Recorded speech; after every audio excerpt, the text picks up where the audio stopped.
Welcome to The Big Picture, a show that takes a deep dive into the political landscape of not only America, but right here in our own backyard of Illinois. It's showtime, folks. The Big Picture is on WCPT 820. And now, here's your host, Edwin Eisendrath.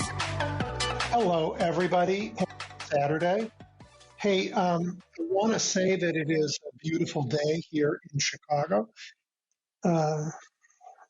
And the weather's beautiful. But what's going on here is anything but.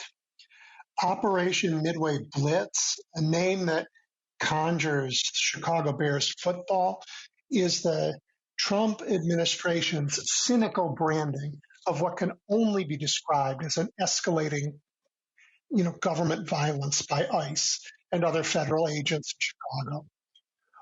One man is already dead, many others have been injured, homes have been ransacked, American citizens detained. Every good person should condemn this unprovoked and cruel attack on an American city. And every American should cheer the people of Chicago, who are now the front line in a battle for American freedom. Federal troops, in an excessive show of force, now routinely show up for photo ops at our tourist attractions and for battle in our neighborhoods.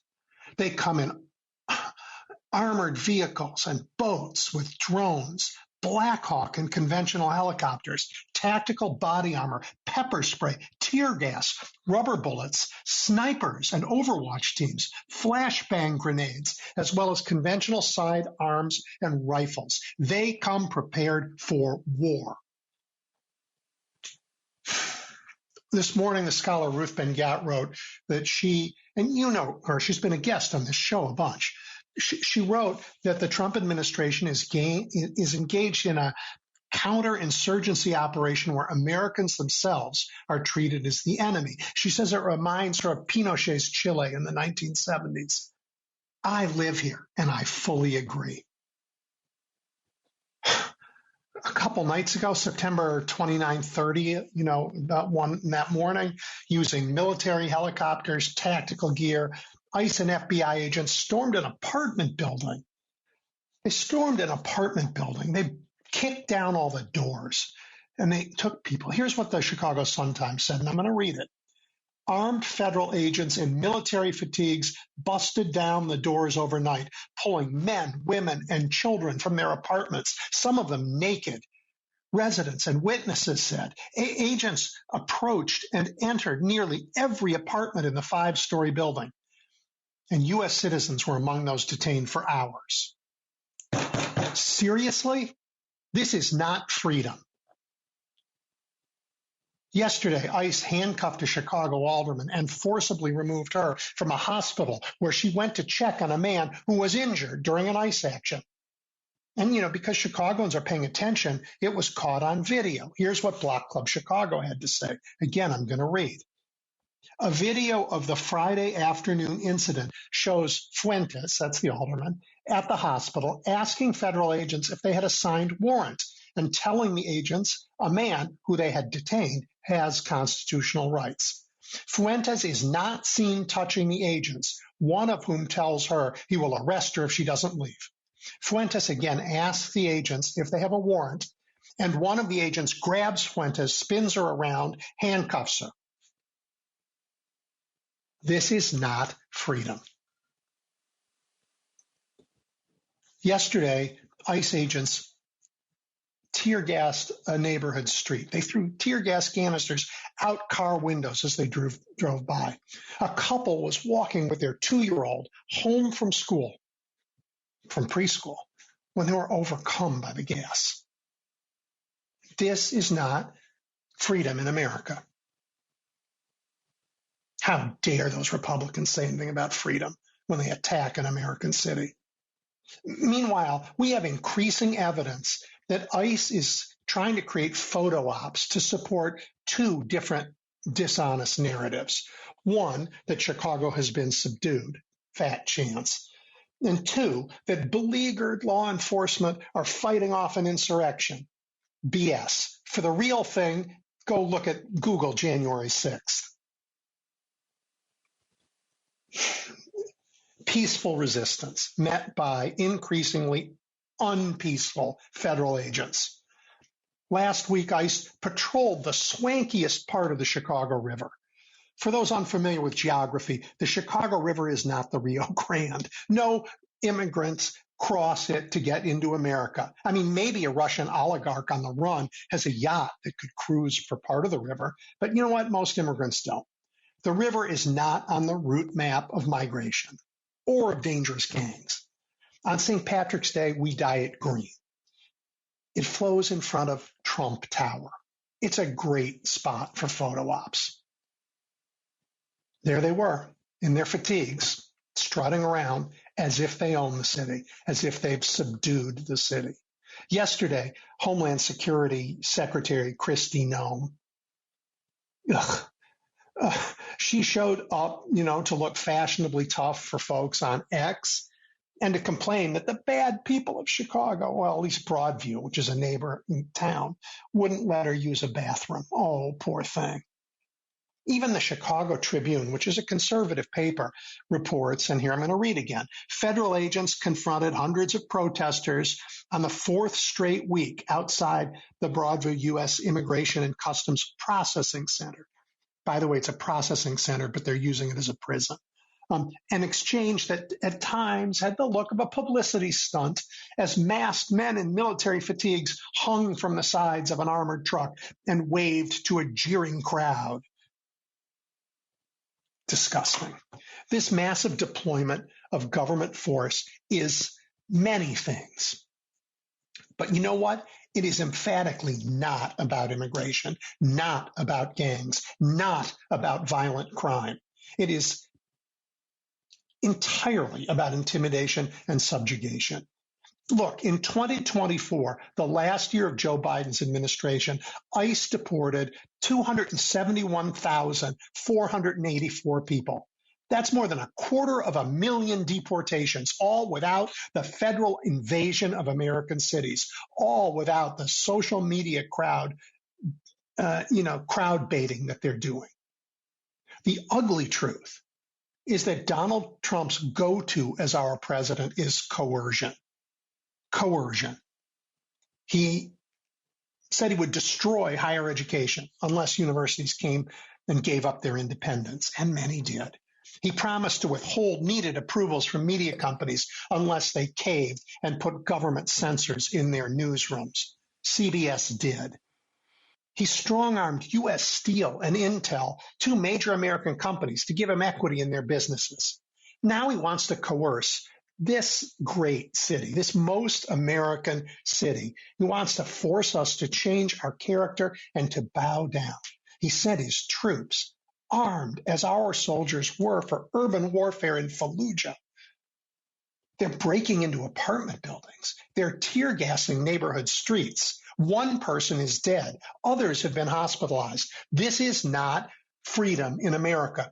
This is government coercion at the highest levels. And you know what? Americans love our freedom. Republicans and Democrats love our freedom. And they see this great city. And they see us standing up to this attack, not bowing down, not broken. And you know what they see in red districts as well as blue ones? Our fight is America's fight. Our resistance is peaceful, but it isn't weak. We will not stop here in this great city until Donald Trump gets his masked and battle-armed thugs off our streets. And you know what? By example, Americans are saying we will not stop until we get this thug out of the White House. I'm going to take a quick break, and then I'm going to come back with the absolutely fabulous Dave Roberts. Don't go away. You're listening to The Big Picture with Edwin Eisendrath on WCPT 820. Okay, everybody, I'm back and joined by Dave Roberts, who is, excuse me for 1 second. Hey, Paul, I'd rather not hear any of that than the echo I'm getting. Okay, thanks. Dave is, of course, the author of the immensely well-informed podcast and newsletter called Volts that focuses on clean energy and politics. He's been at this for I'm sorry, Dave. Not, heading towards 20 years. Time isn't your Not fault. there yet, but heading there. And his work explains, look, not only the really amazing things that are still happening in clean energy, but the connection between, energy policy, society, and politics. It's fabulous work. I urge you to listen to his podcasts and read his stuff. Follow him on social media too. Well, Dave, welcome back. How are you holding Hello up? there. Yeah. I guess let's do this because I think we all need it. Because you've spent a lot of time talking with people in the clean energy world, in the climate change world. And most of the time you're talking to them about stuff that works, the interesting and promising technology and financing things that are happening out there that can really make for a clean energy, for any future, for the rest of us. Could you take a little time and talk about the most interesting and exciting things you see out there? Sure. Let's be positive for a bit. Sure. I mean, well, what's happening in my world, I guess, is just a kind of a more extreme and theatrical version of kind of what's been happening for a while, which is that the world of people in business and technology is heading off in one direction, and in the world of politics and Trump and all of that is just heading off in another direction, and they have increasingly little to do with one another, basically. Yeah. So I would just say, I mean, the most interesting stuff going on right now in my world is pretty simple. Electricity demand is rising after 15 years or so of basically flat demand. It is now heading up pretty quickly, and projections are it's just going to go up and up and up and up, mainly in the short term because of all these data centers that want to get online. But then coming in behind that is the electrification of vehicles, the electrification of home heating and cooling, the electrification of everything eventually. So there's just going to be more and more electricity. So the use of electricity is rising and electricity prices are rising. Electricity demand is rising and electricity prices are rising. And so everybody's sort of scrambling for the first time in like 20 years. Basically, the entire system needs more. We need to use what we have better and generate more. And so the interesting thing is, if you just go to the prejudices of sort of the old men running these institutions, they probably all love fossil fuels in their hearts. But the fact is, if you want power or capacity on the grid and you want it quickly, the very fastest thing you can do is what's called a virtual power plant, which is just stringing together the sort of spare capacity that already exists in residences and businesses and just coordinating all that capacity as a block, as a single thing called a virtual power plant. And then the second fastest thing is solar. And then after that, it's wind. And if you want a natural gas plant, the supply chain for that is jammed up until 2030 at least, if not further. And then, coal or nuclear takes even longer than that, more expensive than that. So basically, to summarize, we've got a bunch of new people coming on the grid who want a ton more electricity and have a ton of money, and clean energy is the fastest way to get it. So all of a sudden, the sort of ideology of all this, right, like how you feel about climate change or, whether you have warm fuzzies about clean energy, all that stuff's going out the window. It's big bags of money that need power quickly, and there's the way to get power quickly is the clean stuff. So, that is a dynamic that Trump and his minions can't really do anything about. There's no chance of that changing anytime soon. That is fabulous. And I even think that the bottlenecks of now rapidly increasing demand is going to make people rethink something that I know you have talked about with me before, the grid itself, to make it more efficient. It's forcing the issue. Basically, for the last 15 years, the people who love clean energy every bit of, if demand is flat, then every little bit of clean energy you put on the grid, you have to take something else off. And so the last 15 years have been sort of a fight of trying to sort of push new clean energy on the grid and pull coal plants off, basically. Yeah, yeah. And that's a difficult fight. But when everybody needs more, it gets a lot easier. So a lot of the problems that we've been banging our head on for 15 years, all of a sudden, people with giant bags of money want those problems solved. And so all of a sudden people are paying attention and trying to solve them. Yeah. And the issues with getting everybody more electricity is a problem of both generating more power and transmitting it and getting it to people. Yes, coordinating it. There's the supply side, the generating it, and there's the demand side.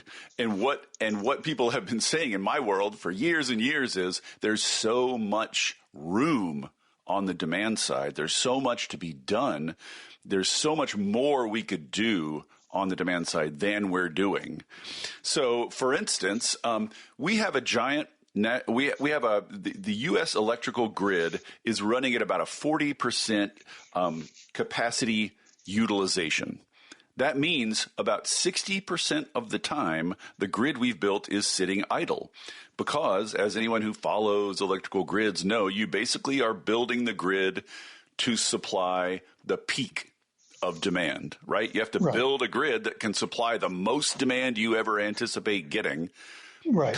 Consequently, most of the time, you're not experiencing that high demand, and most of the time, most resources are sitting around idle. So the very first thing you can do, absolutely the fastest thing you can do, is just reduce those peaks. Move some of that demand that's in those peaks, move that demand to a different time of day.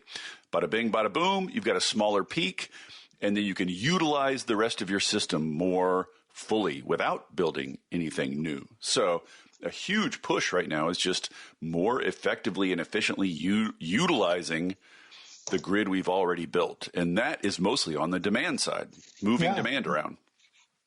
Wow. So I mean, this is all, it doesn't reduce the carbon emissions because, again, now we're just adding on top of what's already there. We're not subtracting any of this stuff. Well, there are coal plants retiring. I mean, coal has been declining. I mean, what's happening right now? It's too expensive. The big issue right now.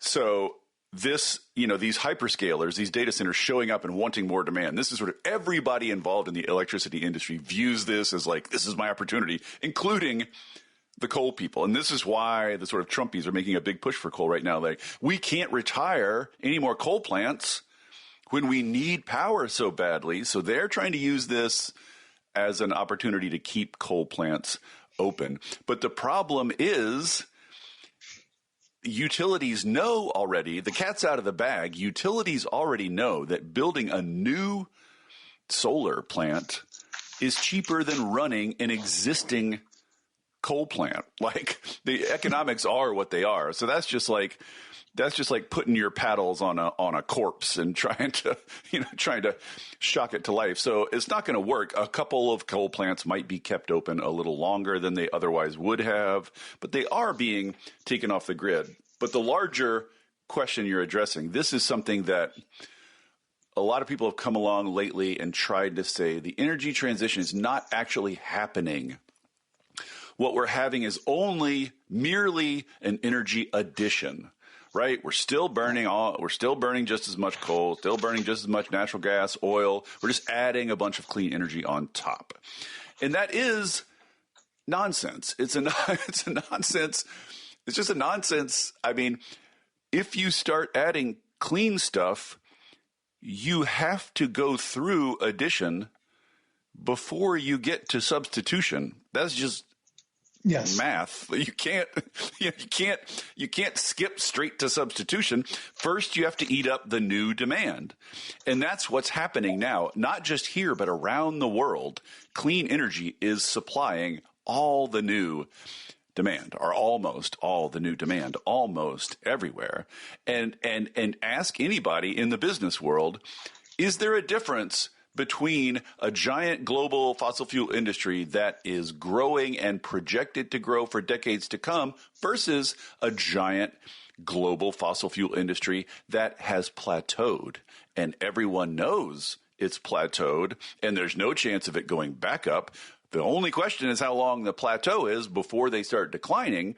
That is a very different financial outlook than I growth. wanted to talk to you Even if the absolute size is exactly the same, it makes a big difference whether you're growing or stagnating. Well, you and I talked about this once before, but it bears repeating for the people who are listening. You taught me this. China doesn't have any oil. So they're not going to be in the oil business. And they have a national imperative to find an alternative energy. And that's true of, I think, something I'm pulling this number out of my brain, so don't hold me to this, but I think that's true of something like 80% of countries in the world. It's a relatively small minority of countries that are producing the oil. Everybody else has all the incentive in the world to get off it, right? It only is benefiting a handful of countries. Right. Once they do, then again, God bless the capitalists, but they will not be investing in oil companies because oil companies can't grow. It's already happening. Already investment in oil companies shifting towards paying out dividends. They're not plowing a lot of money into new exploration and stuff. You're already seeing signs of that plateau. Yeah, so that's reality. And then there's Trump world, where they are drilling, paving new roads through the glaciers in Alaska because there's an oil field out there somewhere. They are saying we are going to we have a, what do you say? What do you tell the UN? I mean, God, that was so embarrassing. I have a rule. Was so embarrassing. Coal, you can only say clean, beautiful coal in the White House. I mean, just utter nonsense, right? But so the world he lives in he's trying to tie America to an energy technology that one look at global economics tells you is going down. But here's what to keep in mind. I mean, from a certain perspective, you can see the logic, maybe not the moral attractiveness, but the logic at least of basically forming an alliance with the other oil producing autarkies or autocracies in the world and just being the last oil producer standing. That will make us money for quite a while. Oil's decline is going to take a while, and there's going to be people buying oil for many, many decades to come. Yeah. And so who's going to be selling that oil as the market dries up? And basically, it seems like our policy is geared toward basically we're going to be the last fossil fuel producer standing. And obviously that's a short-term thing, but newsflash, reactionaries are not systematic long-term builders, Yeah. Well, I love it. Let me throw one other, while we're being positive, I've got one other positive thing to say, and maybe this is something we discussed last time too, but every day this story gets bigger and more exciting. So I did a podcast a few months ago with some guys from Pakistan. So in the last, I think 2 to 3 years, Pakistan has imported enough solar panels from China to supply 40% of its total electrical load.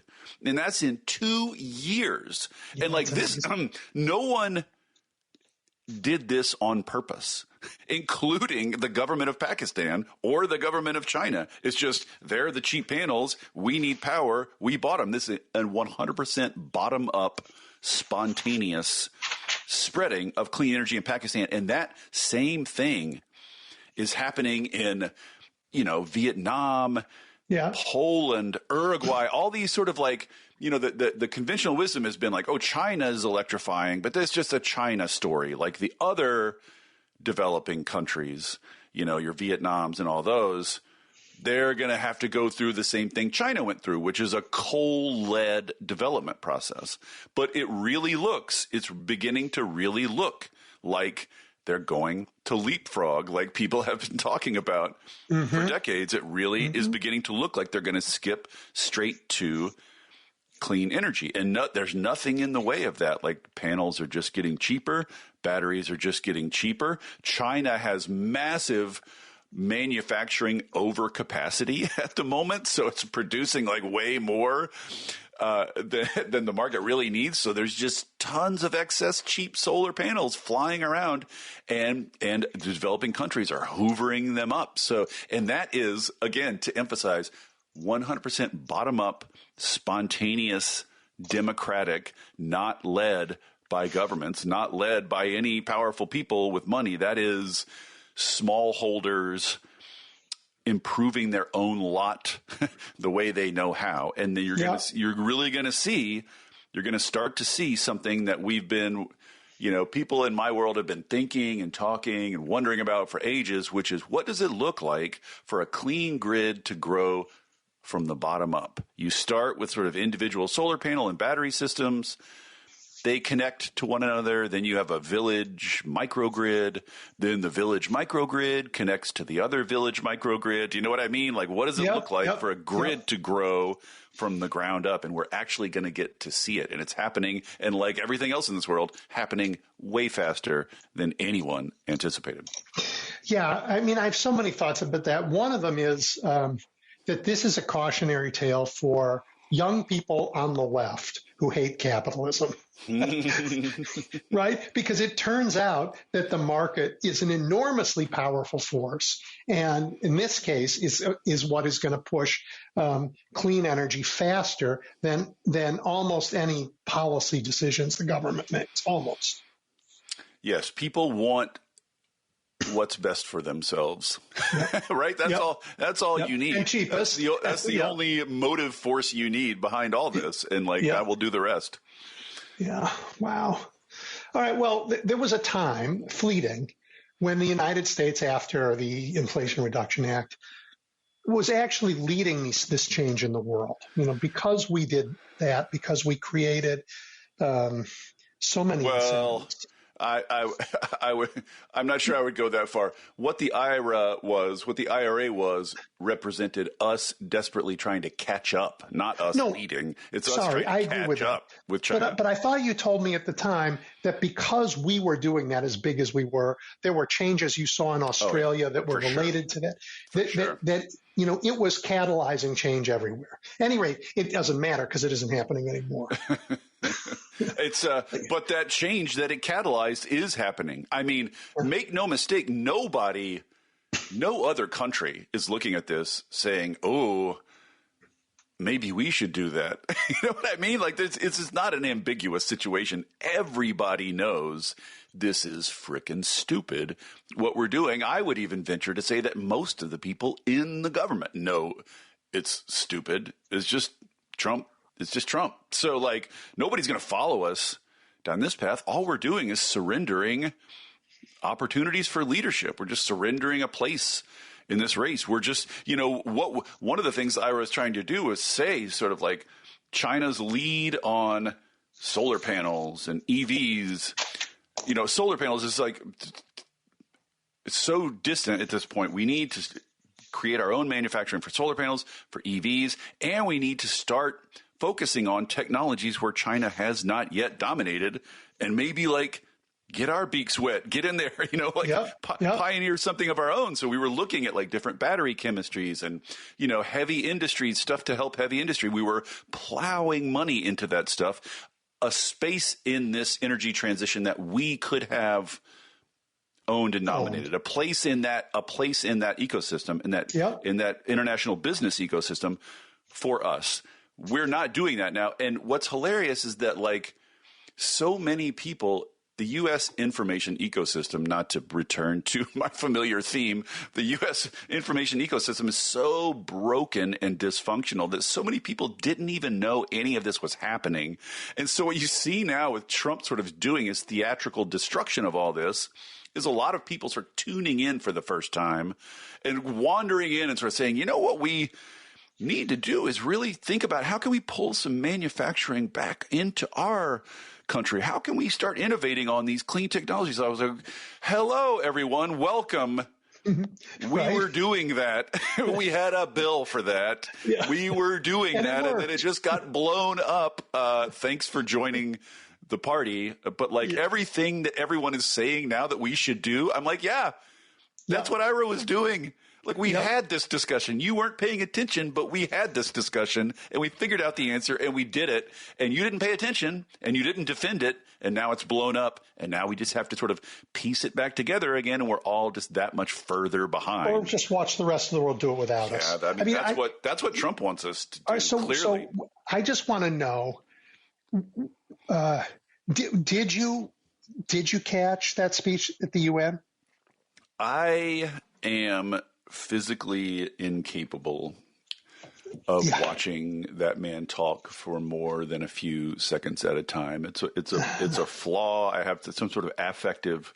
I just can't. It literally hurts me. So I've read a bunch of excerpts and I've seen a bunch of excerpts. I can't. I literally just can't do it. Same with like Stephen Miller. All these guys, like Vance. Watching him talk makes me feel like there are fire ants crawling on my skin. I can't even describe it. He's one of the most like viscerally, I feel the same way. Interpersonally repulsive human beings. Never mind politics. I couldn't watch him talk about like a neighborhood meeting. You know what I mean? I couldn't watch him. I couldn't watch him read the phone book. It's just he's just so. All of them are so like. Dating yourself there with phone book. Anyway, phone book. Remember those? Yeah. So but I know what he said, and they're laughing at him. He's not convincing anyone. They're all laughing at him. I think that's right. I mean, he told the whole world they're idiots if they don't double down on coal and fossil fuels. He told the world China's manufacturing wind power plants and selling them to you, but they're a scam. That's why China's not installing any of them for itself. Which isn't true. It's just sitting there to you. China has more wind installed than any other country in the world. That's not a secret. Everyone in that room knows that. Everyone in that room knows that Trump is lost in a tiny bubble of right-wing media and sycophants and literally does not know what's going on in the world. Like that's sort of peaked out a few. Like remember when he called the Portland mayor and he's like, it's apocalyptic in Portland. I've got to send troops. And the mayor of Portland was like, sir, no, it's fine. We're fine here. Everything's fine, sir. And he's like, and I remember reading this in the transcript. He's like, well, if that's true, then what are all these videos I've been watching? Like you could just for a brief second, you saw him like, wait a minute, like what I'm watching on my TV, are you telling me maybe that's not real? That's running, but it like, of course it just like drifted away as fast as it came, you know, but like you can see like I even think in his pea brain somewhere, he's starting to think like, do I really know what's going on? Like, are people really telling me what's going on? Like, on my TV, it looks like Portland's literally apocalyptic, and yet all these people out there are telling me Portland's fine, and I don't need to send troops. Like, I don't know if he spends any time on those contradictions, but, like, you know what I mean? Like, the bubble he's in is just becoming more and more and more visible and sort of embarrassing to everyone. Yeah, but it's also dangerous. I mean, I'm living in a city where it's happening, and it's terrible. People are being hurt. They're really being hurt. One person was killed. People end up in the hospital all the time. They are going to kill someone on video. That's correct. That is my dread and my prediction. And that will, like I at this point, I'm tired of saying, hey, maybe that will actually jolt people into. You mean they'll kill an American on video? Because they've been killing an American citizen, in the Caribbean, and killing people all the time. Yes, killing someone that America cares about, i.e. a white American protester. They're going to kill someone, who's like telegenic in the way that you have to be to get on TV in America. And it's going to cause something like people don't like, his approval ratings in the toilet. People don't like this. No one likes this or wants this except for like Stephen Miller, basically. Like that's the thing is That's the remarkable thing about what's happened to our country is just this tiny cabal of nutbags have gained almost total power, and there's this whole system around them that was literally designed to prevent them. And it's just laying there. So why can't we pick off? We picked off in the whole country, and I don't mean picked off like shoot. I mean like it's got 3 Republicans in Congress, 3, just 3, to say I've had enough of this. Then it would be over. I mean, It's like how is that so hard? Yes, I mean, I say this online a lot too. I have no patience for. People yell at Democrats a lot, and they should. Yeah. Democrats are very worth yelling at. But let's all just remember that the people who had the most power then and now to stop this is the freaking Republicans. Like, they're human beings. They're adults. They're making choices. They're making bad choices. They should be held accountable for the consequences of their decisions. It's not, it's not everybody else's fault that they can't clean up after them. Yep. But we are cleaning up after them, and having to resist more damage. I mean, think about the 21st century, Edwin. It was the office of the presidency being stolen for Bush. Bush screwed everything up. Obama came in and cleaned it up. Trump screwed everything up. Biden came in and cleaned it up. Yep. Now Trump is screwing everything up again. Like, this cannot go on. It's so, among other things, it's become so gendered, right? Like, angry, unaccountable dad filled with rage, and then mom who comes along after him and picks things up and patches things up and makes things okay and makes sure everybody is all right. Like, we can't keep doing that. The swing back and forth is getting too extreme. Like, something's got to change in that cycle. Yeah, well, I think we are it changes one way or the other. This is it's been brought to a head in this administration. It's been brought to a head in my city right now. And I wonder. I mean, what do you think's going to? I mean, I have no idea. I'm so completely unable to predict the future at this point. I have no idea. Either they win and our democracy's over, or they lose. And when they lose, then when Democrats come back, they can't say status quo ante is fine. But this is the thing: is like, look around at the Democrats. Like, who? That's when everybody talks. I see people online talking about, like, when this is over, we rebuild all this. Like, but rebuild with who? With what? Oh, I'm not worried about that. Like, who are the revolution? Who are the big new? Who are the people who are thinking big new thoughts in the Democratic Party? Like, there's a tiny handful. No, there's a huge handful. They're all over the country. They're just not in Washington. And that's okay. We'll have a primary. We'll pick a candidate who is not from Washington. There are governors who are doing pretty good stuff. There are state legislators doing great stuff. There are people out there demanding that they do better and pushing them. Even pushing people in red districts, which is going to be something. But this is the thing. And tell me, like, this is the thing. The only in my lifetime, and it is fully 20 years now, I regret to inform everyone that I've been at this. Like, the only thing that has managed to bring the fractious left coalition together in my lifetime is opposition to a Republican that is destroying everything. But, like, after that, what? What is the new vision or new ideology or new institutional arrangements or whatever? Like, what rebuilding what? Like, I don't see any agreement. I mean, I still see, like, the centrist faction fighting with the left faction and the Palestine faction fighting. I still see everybody just fighting on all the same lines, battle lines they've been fighting my whole life. I don't see any new unity on the left around something new, I guess. I mean, maybe this is just me. Maybe I'm just not seeing it. But, like, what is it that we're going to build when we get rid of these people? Yeah, I mean, I think if you look at the polling in America, there is an enormous agreement on very big issues. Enormous agreement. I mean, like 60% on very big issues across the country, which says to me you can build a governing majority in America to move us forward.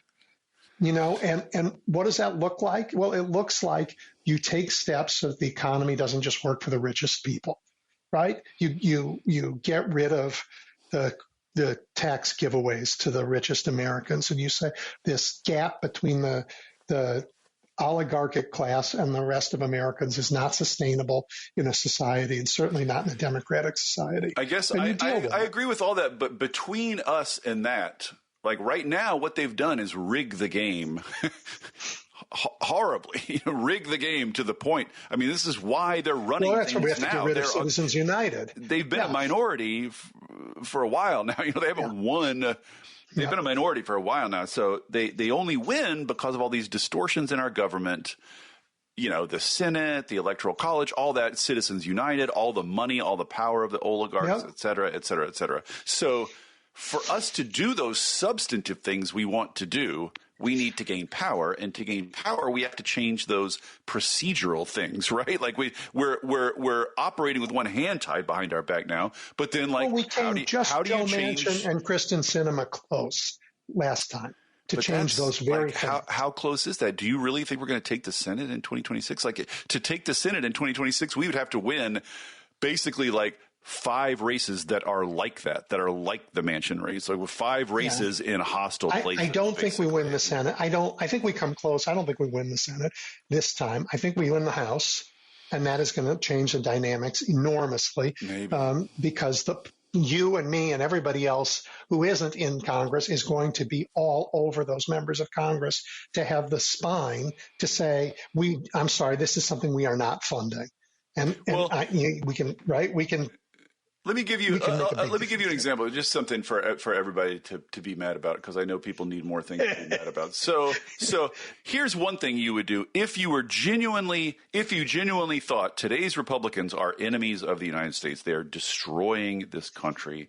The most important thing in the world is to stop them, to win back office and stop this from happening. So like one of the things you could do, like California, our biggest blue state, is losing people to Texas, our biggest red state, meaning every single person that leaves California and goes to Texas reduces California's power in Congress and increases Texas's power in Congress. Right now, we're on track to lose 2 congressional seats from California because people are leaving because they won't build housing. And so there's a giant, big housing bill that the legislature just passed. It's a miracle, SB 79. It is a miracle bill that these people have been fighting tooth and nail for decades. Yes, and the governor has not put his sitting on the governor's desk, and he's getting cold feet. If we can't stand up to our own NIMBYs,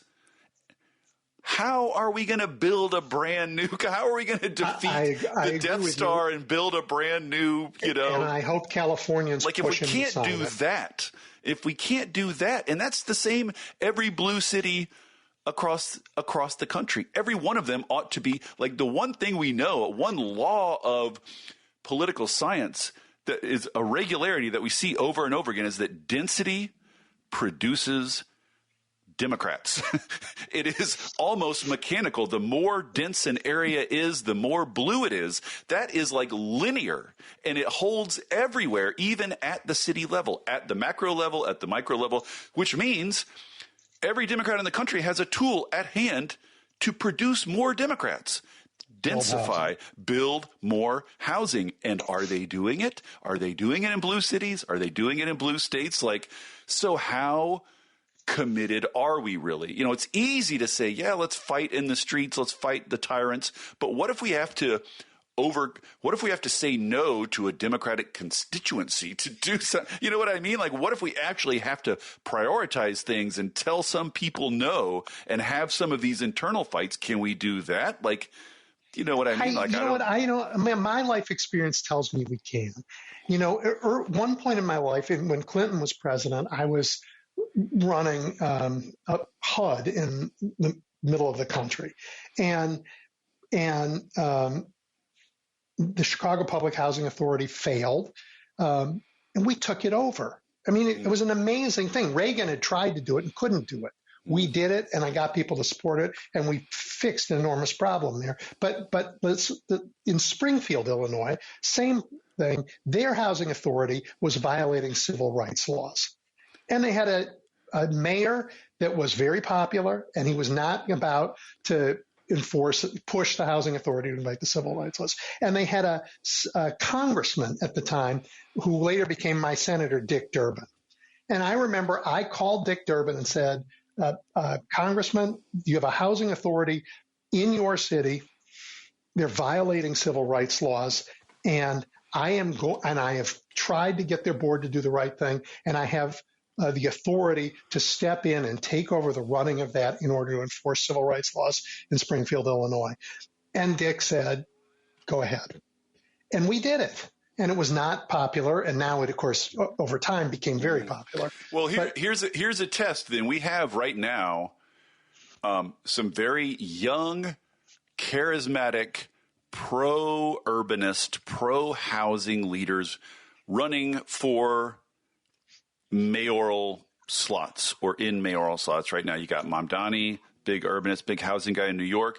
In my hometown, Seattle, Katie Wilson, who I'm interviewing on Monday, is big on Seattle's housing. had a housing problem forever. Yes, Michelle Wu in Boston. So let's look. Let's see, what do the Democratic establishments in those cities do to those mayors, right? Like, let's see if the Democratic Party can actually do this and not shoot itself in the foot, because those city machines are big and they're captured by old, white, wealthy NIMBYs, all of them. So let's see if we can do this, right? We'll have some examples right in front of us real soon. And I think we can do it. I think we are capable of doing difficult things.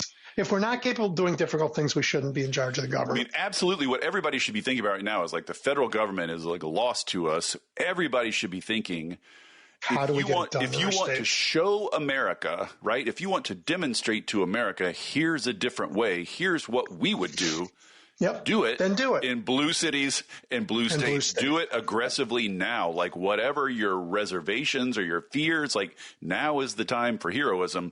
Do big things in blue cities. Yeah, I mean, the Republicans are doing it in their states. They want to show America what it's like to live in states where there's no abortion rights and barely any civil rights. And your kids' genitals get inspected regularly. And your books are banned. And your books are banned. And they're showing what that's like. Right? So we should show them a better world. Well, what they're showing is, here is some violence against marginalized communities done purposefully for the camera to create fascist theater. That's what they love. That's what they want to see. That's what they think America wants to see. So let's have these two examples, right? Let's do blue cities where we can have nice things and build housing and have some walkability and have some public order, and let's have decent, transit that not just poor people ride, all these things. Let's make nice cities, and then let's say to America, like, do you want this? Do you want fascist theater? Or do you want nice cities, and then let them choose? But we have to make the cities nice to do that. The opposite of what you said about, like the Democrats have only been able to unify around the threat that they see in the Republican side. I mean, that's sort of true of all Americans, because the Republicans aren't unified around any ideas except that they hate whatever they think the left is, and that seems to change depending on the week. I mean, but that's intrinsic. That's intrinsic to reactionary. I mean, that's intrinsic to their psychology, to their group psychology. Like, we actually want things. We actually want to improve people's lives. So our job is much, much, much more difficult. Yeah, I agree with that. But I mean, my gosh, every week they think of something else they got to hate. It's just such a bore. What were they mad about? It's Bad Bunny playing at the Super Bowl now. Yeah, I can't stand Bad Bunny. I don't. It's not my thing. But it would just never occur to me in a million years to get upset about that. Even if I don't like Bad Bunny, like, why do I care? These guys just get up in the morning and they're like, what can I be resentful and sour about? Because that's how I get clicks. Blame the left for it. That's how I get clicked. That's how I survive in this ecosystem. Is I need to be more outraged and angry than the next guy. That's how I get clicks. And so they're all competing to be the grumpiest, crabbiest, most resentful, most sour, pinched. Just like, it's amazing to me that people want to wallow in that all day long, every day. Like, people just sit over there in that stew all day long, day after day, just angry and bitter. I'm just like, what is attractive about that? No, and you know what? We have to have one other thing that frankly the Republicans for many years were better at than Democrats, but it's time, and I think we're beginning to do it. We have to be more fun than they are. Yeah, we got real unfun. I mean, for a while, yeah.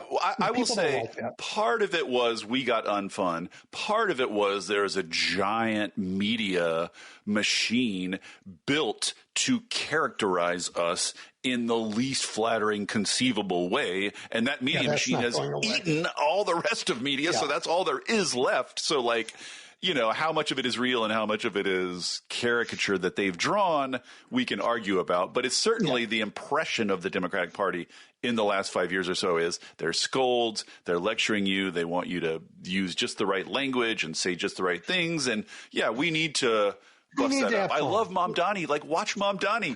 He's having fun, right? He's having fun. It radiates off him. Like, show me a right winger who looks like they're enjoying themselves at any moment, like, unless they are like in the midst of physically beating on a brown person. I never see them happy. No, happy. It's just like, yes, I would love us. But I would like it if the Democratic leadership of New York would endorse the Democratic primary. That would be awesome. Wouldn't that be great? It's like we want what we need. The new Democratic Party. What we need is a focus on affordability, a focus on kitchen table issues. Someone who's charismatic and close to the people and knows how to talk like a real person. And then he comes along, and they're like, "Oh no, not like that. Wait, not a Muslim one. We didn't want a Muslim one, right? Come on." The thing about that, but this is why I'm happy about the Democrats right now, because their leadership, you know what? It doesn't matter. That's not where the party is. The people love that dude. Yep, they do. They do. And it's same with Michelle Wu in Boston. It's the same with Katie Wilson in Seattle. Like, these are not Democratic establishment politicians. They're quite often running against the Democratic establishment, but they are young and they're fun and they care about cities and decency and not just rounding up homeless people and herding them into prisons somewhere. They care about liberal values, and they are living those values in a way that makes other people want. Like, it's social signaling. Like, everything we've seen in the past 5 to 10 years is basically vice signaling, right? Like, be your worst self. That's what everything is telling you right now. And I just love it that there's some young people coming along in the Democratic coalition who are not just lecturing you to be better or to care more. They're just living it, and they're showing through their charisma and their successes that it's an attractive way to be, right? Like, that's half the battle here, is just like model decency. We need to virtue signal. Like, literally, we need to virtue signal more. Well, that's going to be our last word, Dave, because we ran through the time. Thank you, as always. And particularly for the optimistic look at the time. I tried. Here in Chicago, we need that right now. Yeah. Good luck to you through all the. Yep. Thank you. Talk to you soon. All right, everybody, we're taking a break from the news, and fabulous interview that I was able to record yesterday with Kira Butler from Mother Jones is coming right up. You're listening to The Big Picture with Edwin Eisendrath on WCPT 820. I'm joined fabulously by Tom Nichols. You know him. He's an author of books. He's a staff writer and contributor to The Atlantic. He's a professor emeritus of the National Security Affairs at the U.S. National War College. I think Naval War College. Yeah. And look, Tom brings a lifetime of global security thinking to questions that are now unavoidable here in the United States. And one other thing that I found is that he has the context, the history, and the good sense not to confuse stuff that's just terrible with stuff that's also really bad for the democracy, which a lot of people do, Tom. Yeah. Well, it's unnerving days. You can't blame people for being worried. Yeah, I'm worried, and I have a terrible question to ask. Sure. But I'm not going to start with it. I have to work. Okay. All right. We're going to start with a softball then. Okay. Yeah. Well, not really a softball, because I want to start with, the gathering of generals, which you wrote about, and I watched. I mean, initially I thought, well, it has to be some secret message to bring all these people together. And then they live streamed it to the whole world. So what a waste. But it was also a dangerous waste. Talk about what you saw. It was. And, you're right that a lot of people saw that and said, well, if he's going to bring together 800 people, 800 generals, it's got to be, a loyalty oath or some kind of mass purge or, the Red Wedding or something. And it wasn't. It was just, this passed over major, who's now the Secretary of Defense, shaking his finger at the people that he resents, these senior officers. And it was a mistake. It was demeaning to him. I mean, he looked worse for doing it because it really came across as, I'm here to tell all of you, what for. And as one of my colleagues pointed out, there was something like 25,000 years of military experience in that room. Oh, my gosh. You got 800 people that have been serving for, 30 years. Yeah. Adds up. It adds up. But it was also dangerous because it turned into a very partisan meeting, which is, especially when the president took the stage, because, that's just inappropriate and dangerous and a violation of 250 years of our civil military norms. And they both felt it. You could see it. The first thing President Trump said when he came out was, oh, quiet out here. Because he's not used to that. He's a rally guy. He draws all of his energy from people cheering and stuff. And military officers can't do that. Well, they did it once before when he spoke on, I think it was Fort Bragg. Mostly enlisted people who had been chosen and put there. And, they're kids, most of them. You can't blame them. I blame their officers. Yep. But now the senior guys were there, and they behaved as we would want them to behave. Exactly the way we would have expected them to behave. Yeah, yeah. But I worried. I mean, the president of the United States gave them a stark message. I mean, and one of them was to practice their lethality on my city. So I have particular concerns about that.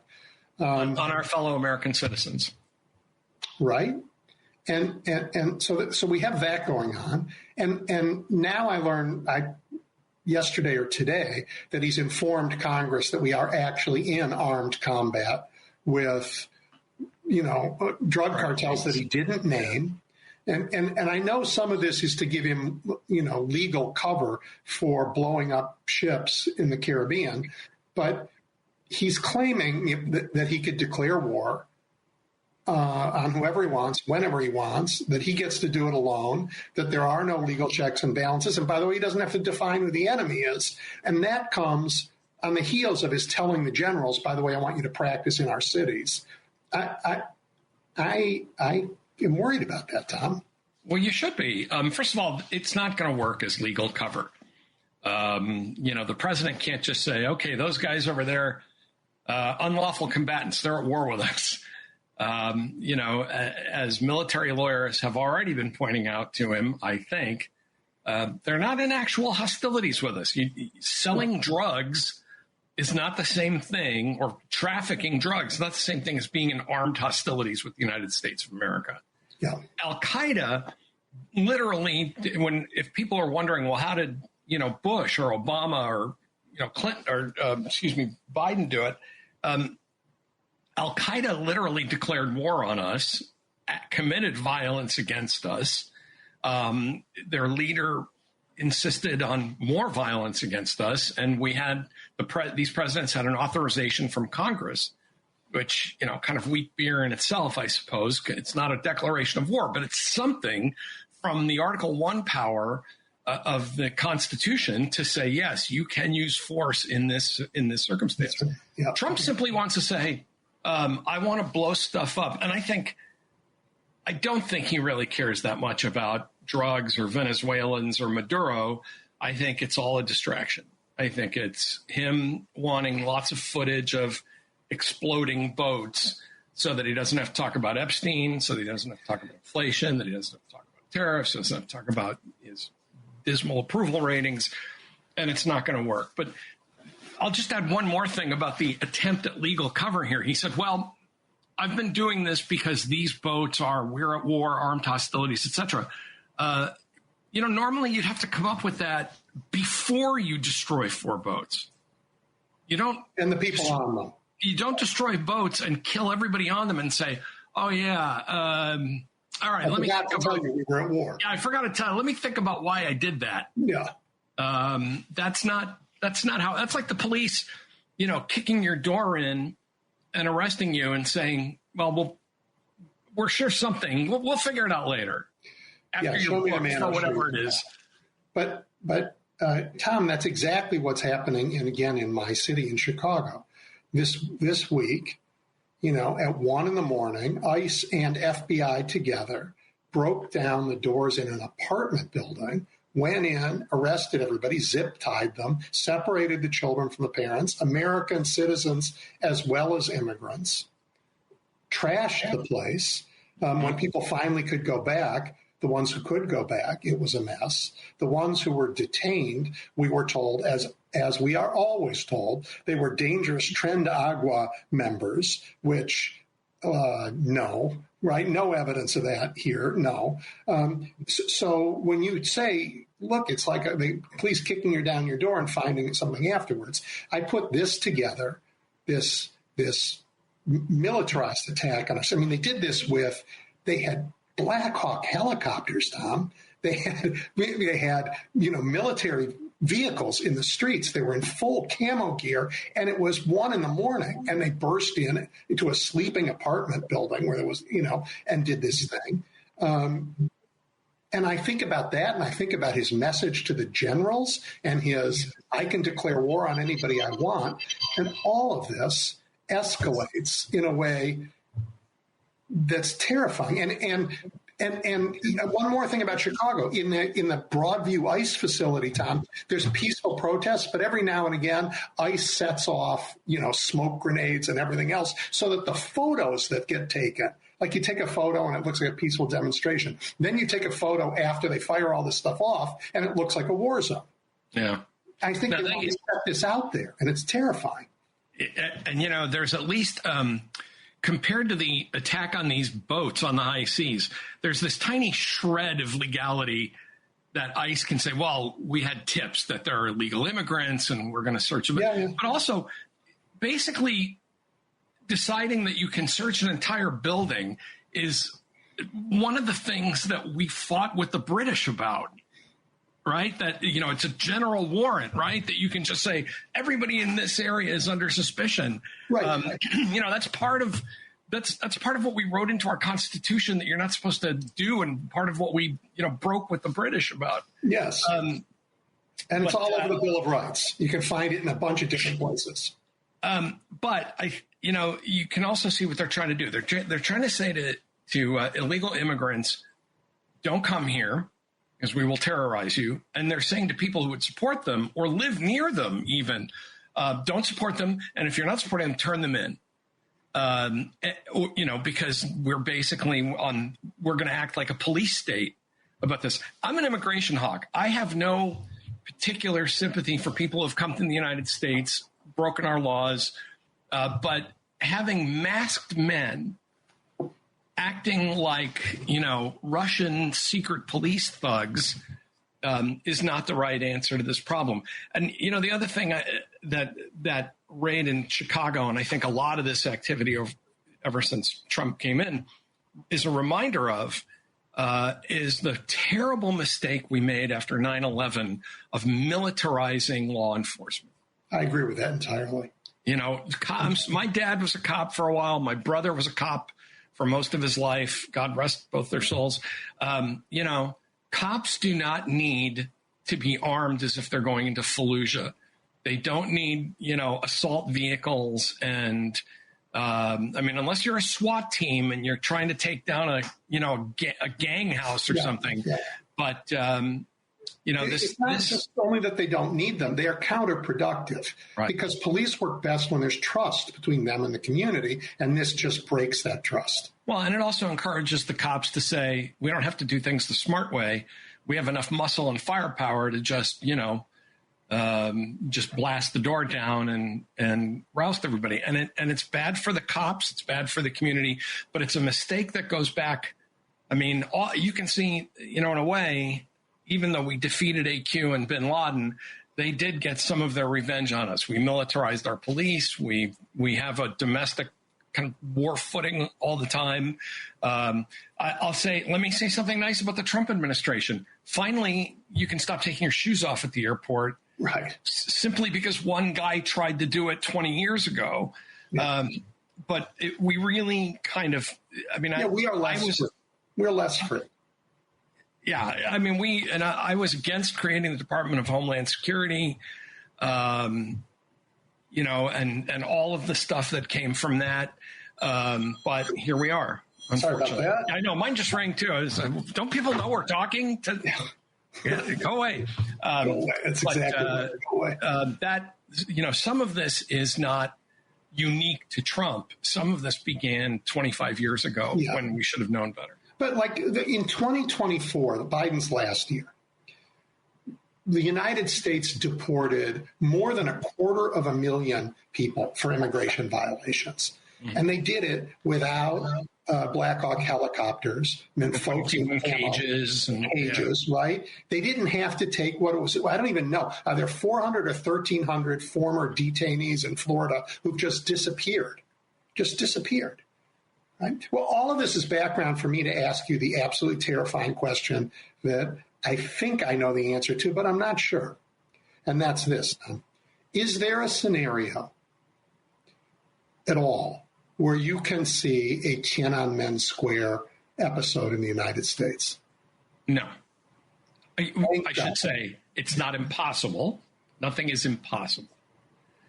But you would have to, I mean, you know, think about, you'd have to have a mass demonstration where the president tells the army to open fire on American citizens. First, I think we will have mass demonstrations. Well, we've had them. We have them, and the president has asked whether he can shoot people in the knees.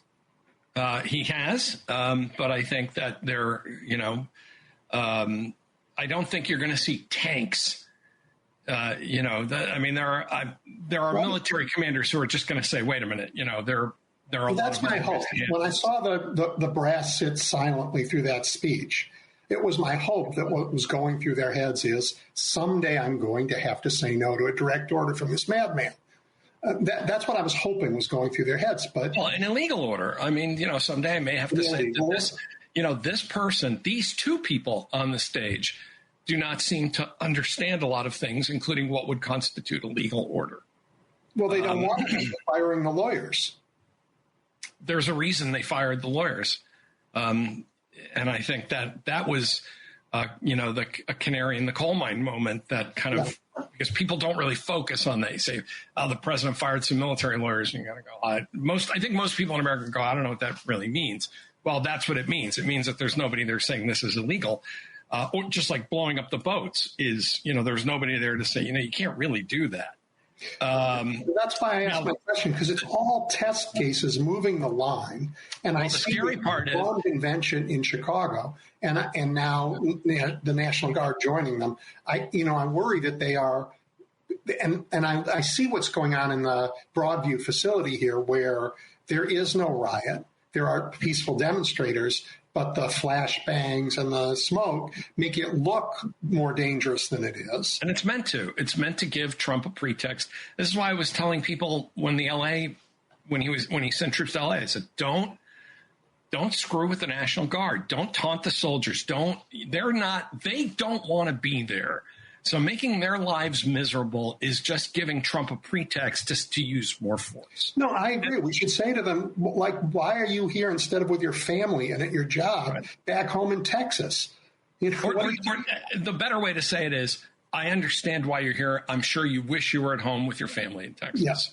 Yeah. You know, instead of asking them why, because if you ask them why they're here, they're going to say, I was ordered. I was ordered to. Yeah, I mean, I was in Washington while they had deployments. And, I was sitting there on the riverfront and, in twos and threes, National Guard guys are walking by and we'd go, hey. And they were like, hi.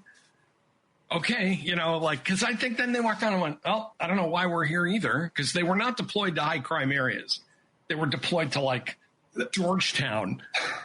When ICE isn't invading an apartment building at 1 a.m, Tom, they're floating down the Chicago River. I saw that. They're floating down the Chicago River. With all of their gear. I'm sorry, the Chicago just in River case is there's Rio Grande.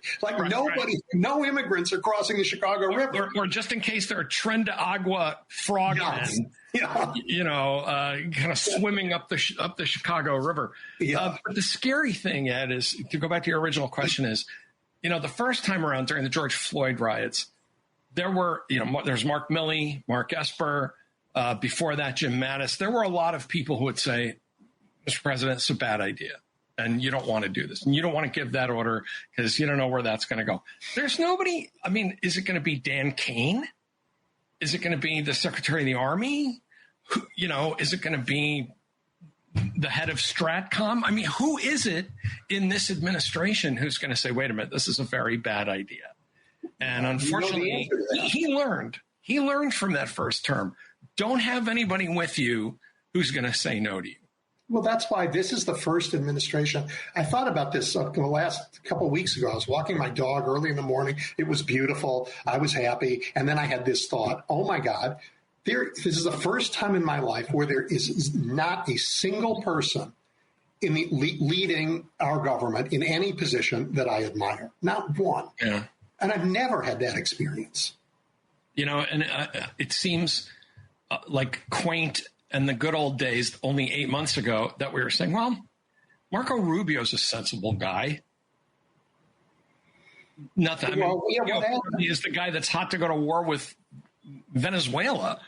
Another crazy idea. And again, I'm sorry. I thought people voted for Trump because he was the peace president. He wasn't going to send us, send our forces on all these, half-baked deployments and starting wars. And so far we've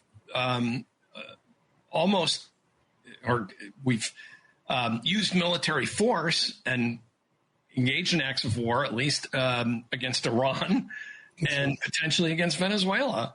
I don't understand. I thought his supporters were not fans of that kind of activity, but again, here we are. And he wants to be personally head of the Gaza Redevelopment Board. I shouldn't laugh. I mean, you laugh and then you realize how awful it is. But I think it's a legitimate concern about this militarization of the cities. But I'm also going to say that these people are so incompetent and so internally divided on so much that I think one of the reasons that it hasn't been worse is that they just don't know what they're doing. Well, I don't take any comfort in that. I take no comfort in that. We read this stuff. I'm trying for a little sliver of daylight here. This is better than anybody I'm going to talk to about this. If you read about the internal deliberations of the Chinese Communist Party around the time of Tiananmen Square, they were divided. They were confused. There were people who said, we should listen to these kids. And, one guy said, shoot, and they shot.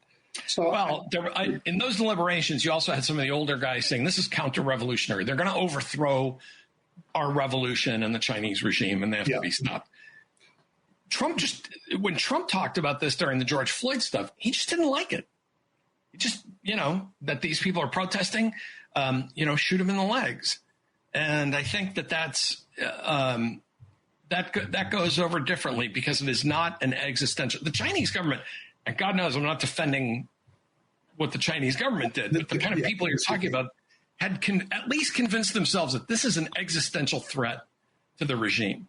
Nobody's going to think we leftists are an existential. And I don't we leftists includes you and me, and that really isn't fair. But that's how they think.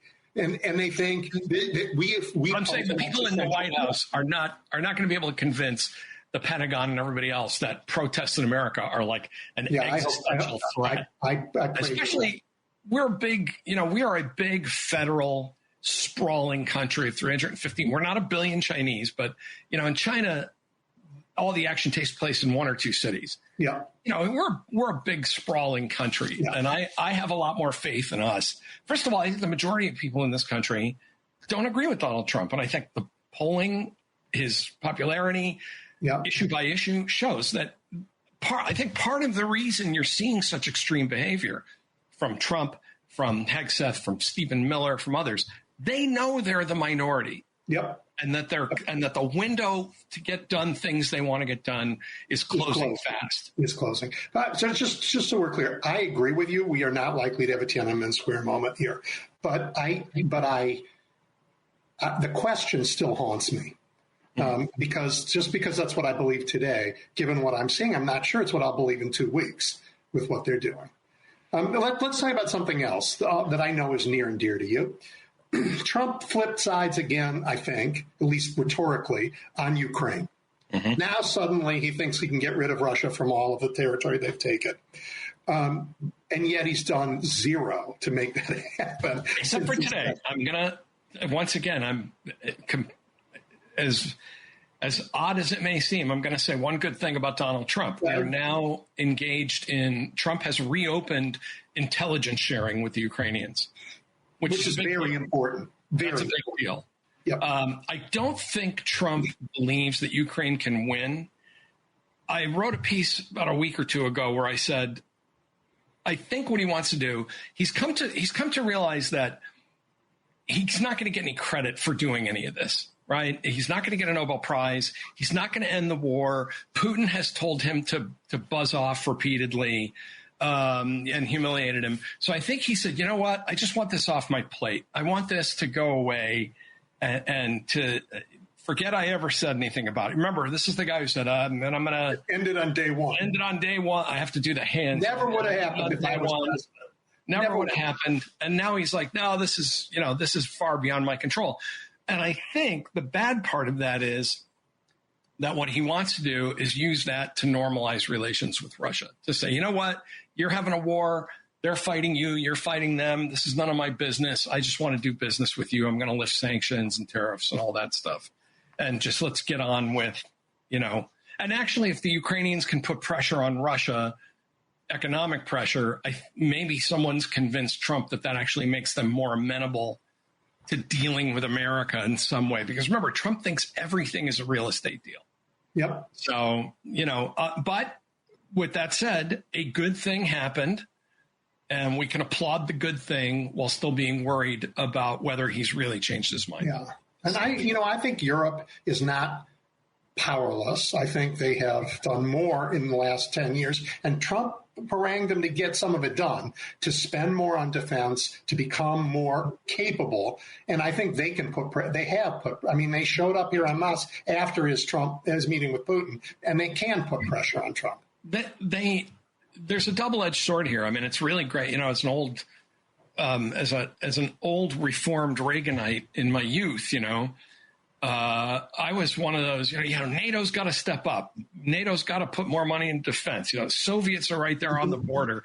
So it's nice to see NATO stepping up. The problem is they're stepping up by stepping away from us. Well, we stepped away from them. I think the that's a better way to put it.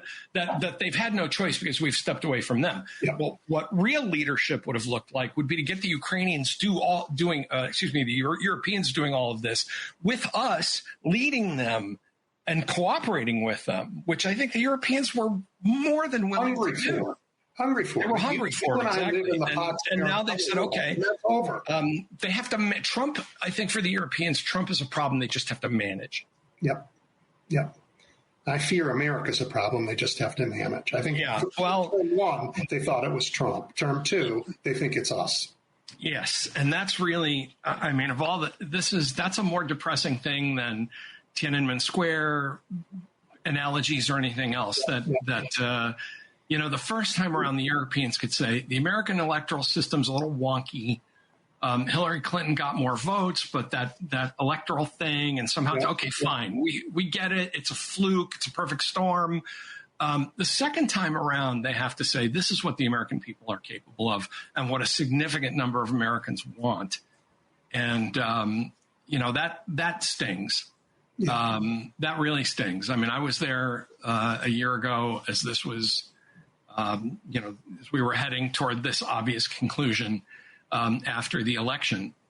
And, there was a sadness. I mean, I went to 4 European countries, and every discussion I had, there was a kind of sadness about, look, the Europeans kind of love to hate Americans in their way. It's like they've always been, it's just a love-hate relationship, right? Sure. But they always kind of counted on us to not be completely nuts. And this time, I think it wasn't even, oh, you stupid Americans doing stupid American things. There was a real sadness of, we hope you're going to be okay. Yeah, they lived in the most dangerous world. And in the beginning of the first half of the 20th century, they caused untold damage to the planet, to humans. And we stepped in and we put together 100 years of peace and prosperity. And they're seeing that disappear. And they have more experience with what happens when it's gone than a lot of Americans who are so eager to throw it out. And emotionally, the part that really struck me, I've traveled especially a lot in Europe among our allies, but traveled around the world. I'm used to the United States being loved, hated, feared, resented. But what I wasn't ready for the first time in my life, after traveling since I was a kid, was being pitied. Yeah. That hurt. That hurt. Like, people that once, I would almost rather have had people say, you Americans, you're a giant, you stomp across the world. We hate your cheeseburgers and your McDonald's and your air conditioning and all those things that Europeans always bitch about. And instead, there was a kind of a sadness and a pitying.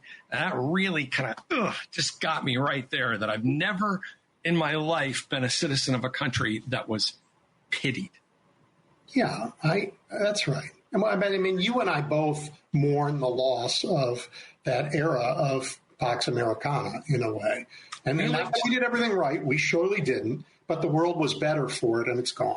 And you and I are roughly the same age. And so we lived through what I think we will now realize basically from the mid-1980s to about the turn of the century, the period of absolute high water mark of American power and influence. Yeah. Well, on that cheery note, we're going to like next time. Let's. And it's gone. So. Yeah. Anyway, we have 1 minute left. Sure. I know you are slower to throw around the F word about our government than others. Take a second and say why you're not worried that we are a fascist state at the moment. Yeah, I take a lot of heat on social media, especially from younger people who think that there are only two forms of government, a democracy and fascism. Right. There's a lot in between when you talk about authoritarian governments, which is not to say, I have said this in print, I think Donald Trump is a fascist. He has the soul of a fascist. His ambitions are fascistic. I think people like Miller and others, that they would check every one of those boxes. John Kelly, Mark Milley, people that have worked with these guys have said, these guys fit the mold of fascists. But we are not, and this is what I keep trying to tell people, don't become so discouraged that you come to believe that it's over and that you already live in a fascist society. Because you don't. Ed, what you do matters. What you do matters, and maintain. You are a citizen of a vibrant democracy. Act like it. Have confidence in that. Use the tools that democracy gives you. If we were really in a fascist society, Ed, you and I would not be here. Yeah. Or we would have been 5 minutes into this and someone would have come through those doors and we'd be gone. Yeah. People who have never really seen, I mean, I spent the only two places with a lot of repression I spent a lot of time were as a boy with my living with my family in Greece during the Colonels, which was pretty scary stuff. Yeah. And the many, many times I was in the old Soviet Union. Yep. I spent quite a bit of time from 83 to 91 going to the Soviet Union. Yeah. I think people who've never seen repression assume that any form of political chicanery is fascism. Yeah. Well, the point is we're not there yet. And we don't have to get there if we all are courageous enough to fight. And one way that we do get there is by people just accepting that term and saying, well, we're already there. Yeah. Yeah. All right. Well, that's going to be our last word. Tom, thank you. I really appreciate it. And I love your work. And everybody, go read Tom's work at The Atlantic. It's fabulous. Thank you. Thank you, Ed. It was nice to be with you today. Kira Butler is a national correspondent at the fabulous Mother Jones. In the past, she and I have talked about Moms for Liberty, the organization, and the way of life that it's part of. We've also talked about the decline of vaccination rates and the impact on public health, and she continues to do exceptional work. Hi, Kira. It's so good to talk to you. Thanks for having me back, and thanks for that kind introduction. I loved your story about how too much money makes tech and crypto billionaires insane. Well, in fairness, that's not exactly what the story was about. But it was about billionaires who want to build a world free of laws and free of regulations. And it turns out they're now finding places where they can live out those dreams. And it was fabulous. Would you walk us through what you found? Sure. Although I will say that I did not realize that was the story that we're talking about. I thought that we were talking about my Christian Zionism story, but I want to talk about that too. We'll have time to do both. Oh, sure. Okay. Yeah. That's the problem with you prolific, great reporters. You give me a lot of stuff to talk about. Yeah. So let me switch gears a little bit here. And just to be clear, I wrote two stories. One was about a kind of a Christian network state, and the other one was about an effort to enact a special economic zone on a Native American reservation, which was the one that you wanted to talk about. And they're both fabulous, and they both speak to the same impulse. Yes, that's true. Yeah. So, I mean, maybe I can just talk a little bit broadly about that impulse. Yep. So, over the last few years, there's been a movement that's gotten some amount of attention called the Network State Movement. And the guy behind this is a Silicon Valley investor and entrepreneur named Balaji Srinivasan. The idea, broadly speaking, is that people would form communities on the internet, and then eventually they would find a physical space to make that community into a new country that would be fueled by cryptocurrency. And if it sounds a little bit like sci-fi and confusing, it's because it is. But nevertheless, it actually is happening in some places. Probably the most robust example of this is a startup city network state called Prospera. This is in Roatan in Honduras. And they're really doing a lot of experimenting there with relaxing regulations around things like pharmaceuticals and medical tourism. So, people are going there to get gene therapies that enhance their athletic performance that would not be allowed here in the United States. So in the United States, I've looked at two communities that are kind of along these lines of network state movement ideas. One is in Tennessee, and it's a Christian nationalist community. And the folks that are starting that are very well connected with both with Christian nationalist movements and with Silicon Valley, and they're looking to start a kind of a values-based community there, and they've said they're very interested in integrating cryptocurrency into that effort as well. Another network-esque entity that I've looked at is this effort on a Native American reservation. And this is up on the border of South Carolina and North Carolina. And that is what they call a digital economic zone. So the idea is that digital companies, and especially fintech companies, can incorporate here without some of the heavy regulations that exist in other places. And they're basically using the tribal sovereignty to make this happen. So those are two things that I've looked at, and the folks that are behind both of these movements are very well connected in the broader network state movement. Yeah, it feels to me like some combination of, early in American history, people left and formed communities around ideas all the time. The Mormons surely did. They walked all across the country and founded a state. And we have other towns and communities, often religious, like the Amish and communities all over America. So in some sense, this is part of an old tradition. But it also feels to me like some combination of a money scam and Jonestown. Yeah, that's an interesting way of putting it. I think, the other thing to keep in mind about the network state movement, not necessarily these two communities, but the network state movement generally, is that the idea is to form sovereign nations. And to do that, by having enough people join these communities and live in these physical places in order to get big enough so that they will have to be recognized because of their economic heft by other countries that already exist. So whereas you had the Mormons going out west and forming a religious community, their idea was different in that they didn't want to be a new country with a new currency. They were still Americans. Right.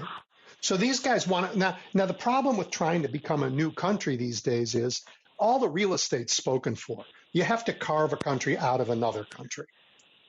And right, because there's no patch of land, maybe in Antarctica, I guess, by treaty, where that isn't already some country. So maybe they can pull this off somewhere, but and they're trying to take advantage of Native American tribal rights here to begin to do that in the United States. But the last time somebody tried to carve out another country in the United States, we had a civil war. That's very true, yeah. And I also should mention that a kind of a related project is this idea of freedom cities, I think is what Trump called them. Trump made this speech when he was campaigning where he talked about using federal land to make deregulated zones.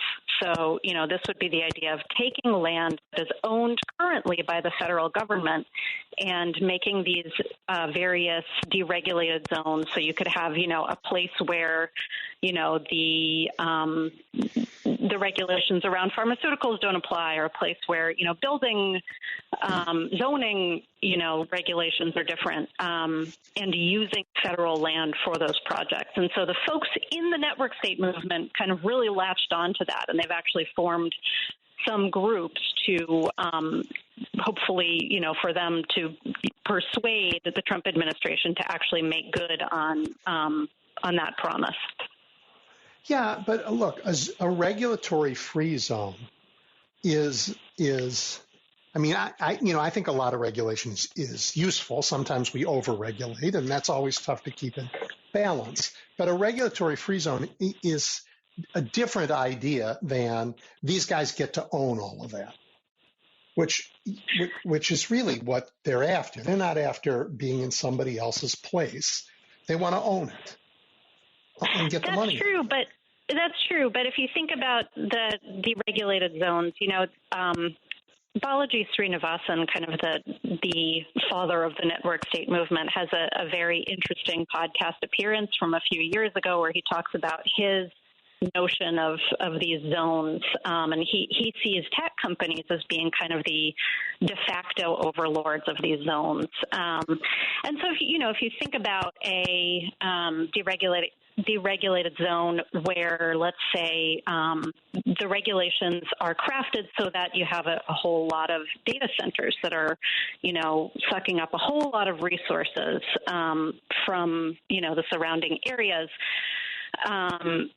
You can imagine the kinds of economic and environmental implications for the surrounding communities. And you can imagine that at that point you would have private companies who are sort of the de facto overlords of these zones. Yeah, right. It's totally subversive to the idea that we're all in one country together. It says we want laws and regulations because they're really not talking about complete freedom. They're talking about corporate control, right? Somebody makes decisions in these places. And they're saying we don't want to live in a country where those decisions are made by a democratic process, by people. We, the tech world, want to be in charge of all of that. Yeah, and this is where, you hear people talking about this concept of techno-feudalism as kind of what is replacing capitalism. And, when you talk about these deregulated zones that will be, basically controlled by tech companies, you can kind of see where some of that thinking comes from. Yeah. Well, I love both of those stories. I thought they were terrifying, interesting. The idea that you could actually get the conversations to report on them speaks immensely to your talent as a reporter, as a journalist. So thank you for that. All right, let's turn to the other story, the one that you thought we were going to talk about, and I want to talk about as well, because that also is fascinating. Great. Yeah, I'm happy to answer any questions. Well, I think, again, I read the story, but it's not, not everybody has. So first, would you describe what you found? Yeah, so I was looking at Christian Zionism, and really this project started for me more than a year ago when I was doing reporting on Christian nationalism in Pennsylvania, and I went to rural Pennsylvania. I went to an all-day prayer rally that was out in farm country in a barn. And, it was a kind of a revival atmosphere. And, there were a lot of appeal to heaven flags, which has become a flag with a pine tree on it that's a popular Christian nationalist symbol. Over the past, few years, it's become more and more associated with kind of charismatic Christian nationalist movements.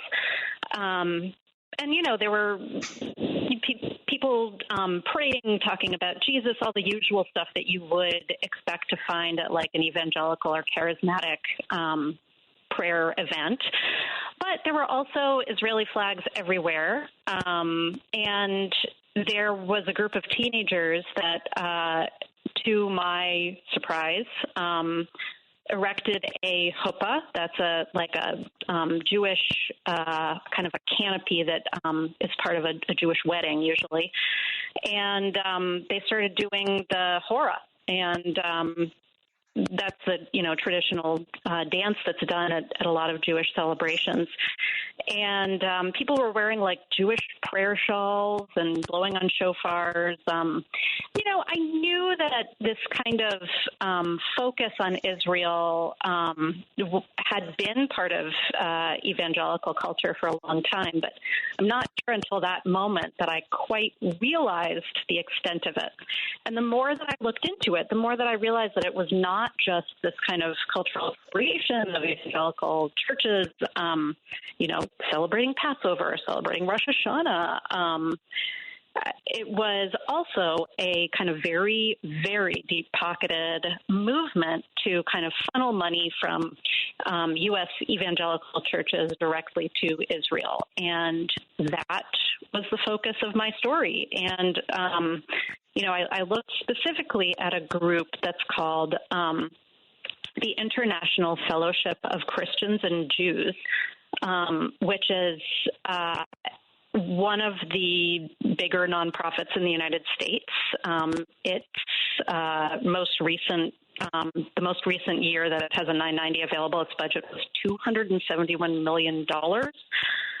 That's bigger than Amnesty International USA, the ACLU, Human Rights Watch.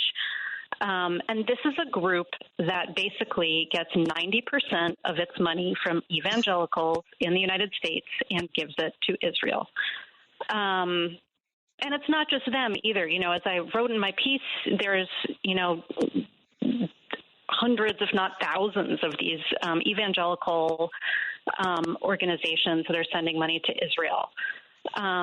It's really hard to report on this because a lot of these organizations exist under the auspices of churches, which are not required to disclose their finances. But there has been enough reporting to kind of hint at a heft of money that in some ways seems much more significant these days, even than American Jewish support to Israel. And, it's not even just all of the money. There's also this big kind of tourism push. Like at this point, most of the Israel tours are evangelical. And there's also been just this intense focus on end times theology and Israel's role in that theology for a lot of evangelical Christians. Hold on one second, because I was going to ask you, what's the draw? What's the purpose of all of this money, and why support Israel? I guess I want to know, supporting Israel, it's a country. Where is the money actually going in Israel? Is it going to the government? Is it going to other things in the nation? And then I guess the motivation is what you're about to tell me, which is it's end times stuff. Yes. So to answer your first question, it's going to all different kinds of things.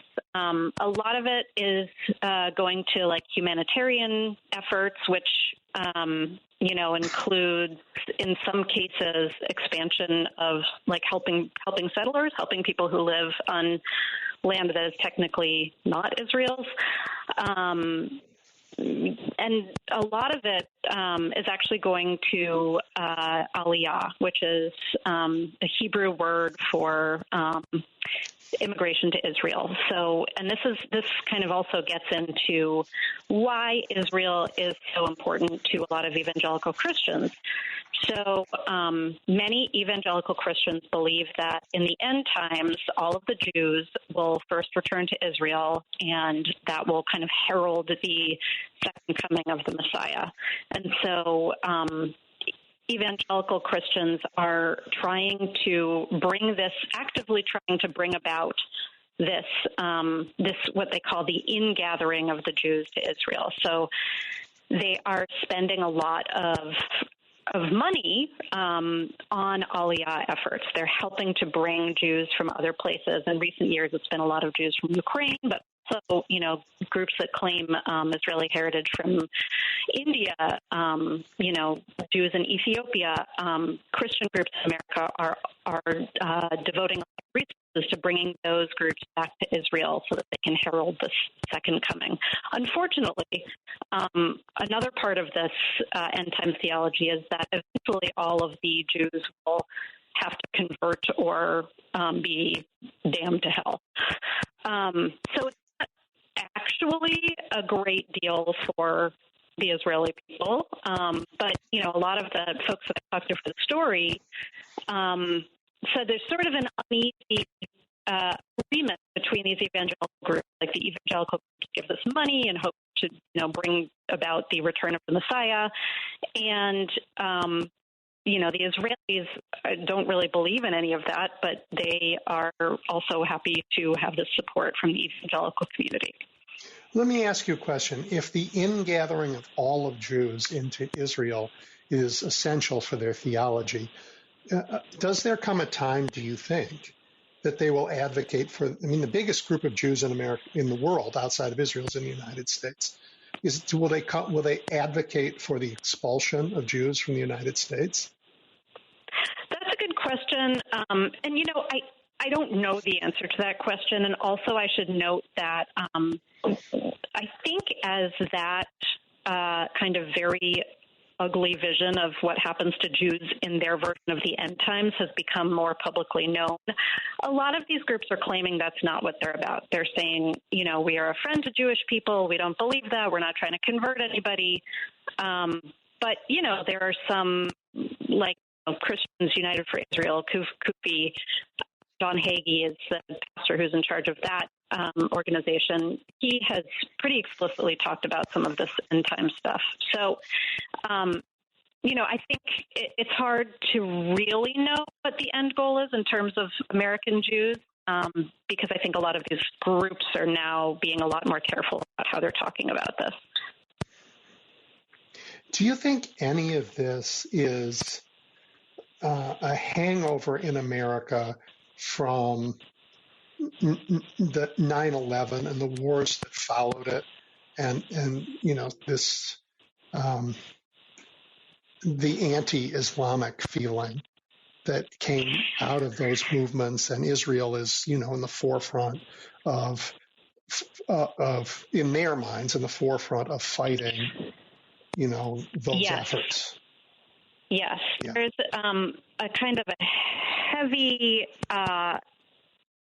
Islamophobic component to a lot of this.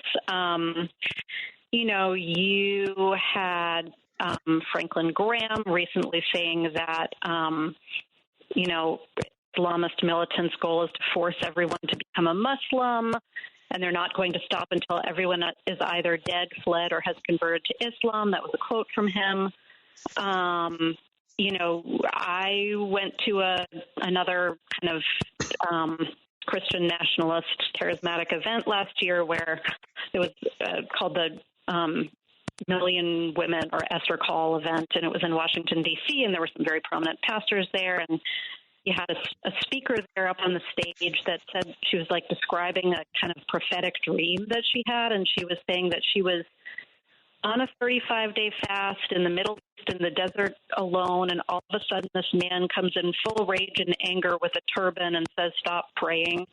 The Islamophobic, it's not even just, dog whistles. It's pretty explicit in something like that. So I think that's definitely true. The other thing that I will mention is the fact that a few years ago, like before October 7th, there was a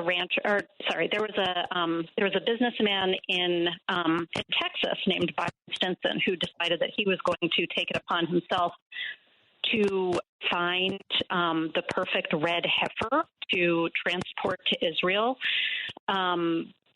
in order to, also hasten this second coming. This has to do with the Temple Mount and certain signs that were described in the Bible that, need to happen before the temple can be rebuilt or whatever. Yeah. So he did that. This is a guy who, he spent $500,000 finding an unblemished red heifer. He transported 5 of these cows to Israel.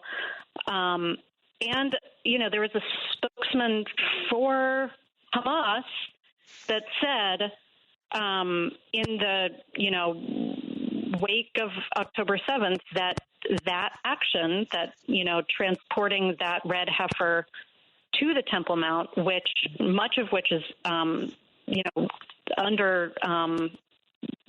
much of which is a holy site for Islam.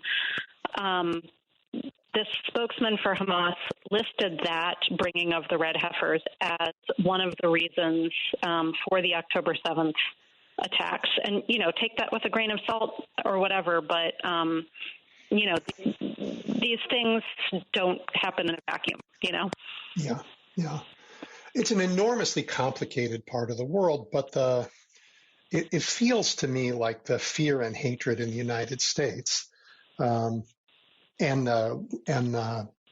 support for Israel, not the Jewish support of Israel as a Jewish state, but the support that you're talking about of Israel as a bulwark against what many of them see as a expansionist, I guess, caliphate, is frankly insane. I don't know what else to say, but it's crazy talk. And the Temple Mount, which you describe, is a holy place for for all the monotheistic religions, was where the ancient Jewish temple was. It's now the place where in Islam they believe that Muhammad, the prophet, ascended to heaven, and there are mosques up there.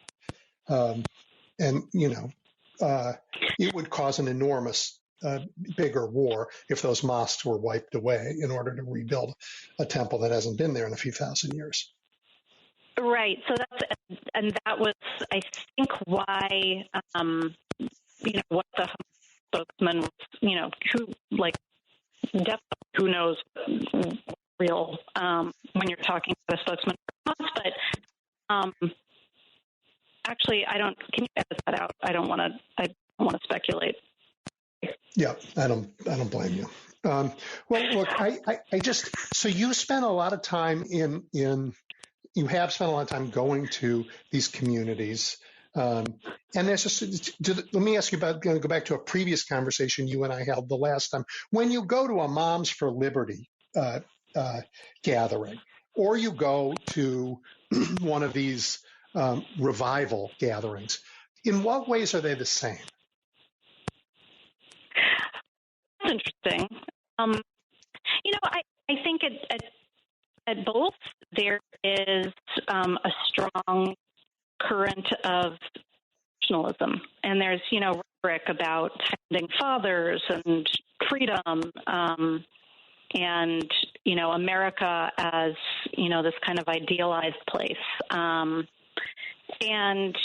at Moms for Liberty, maybe you would kind of expect that more. I don't know, but it is jarring at these religious events to hear kind of founding fathers and Jesus spoken about kind of in the same breath. Yeah. Well, I think it's great reporting, and it's that, and your interesting work on how the anti-vax groups are trying to get their arms around Tylenol. I think it's incredible, the stuff that you do. And I was thinking if we had time, I would ask you about right-wing efforts to use the assassination of Charlie Kirk. But I actually think America, as we always do, has already forgotten who Charlie Kirk is. But I think that it is one example of many how the right wing in America finds news items, whether it is a shooting or gun violence or a several-year-old killing on a bus or a government shutdown, to make its points, and those points are almost always about describing us versus them. And, yeah.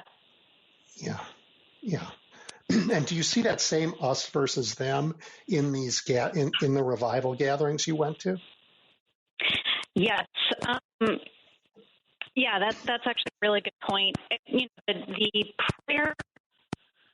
The prayer rallies and the religious, Christian nationalists that I've been to, this concept of spiritual warfare is really, really important at those. And, the idea is that there is a kind of a cosmic battle playing out, and it's good versus evil. And often at these events, the good versus evil maps very conveniently onto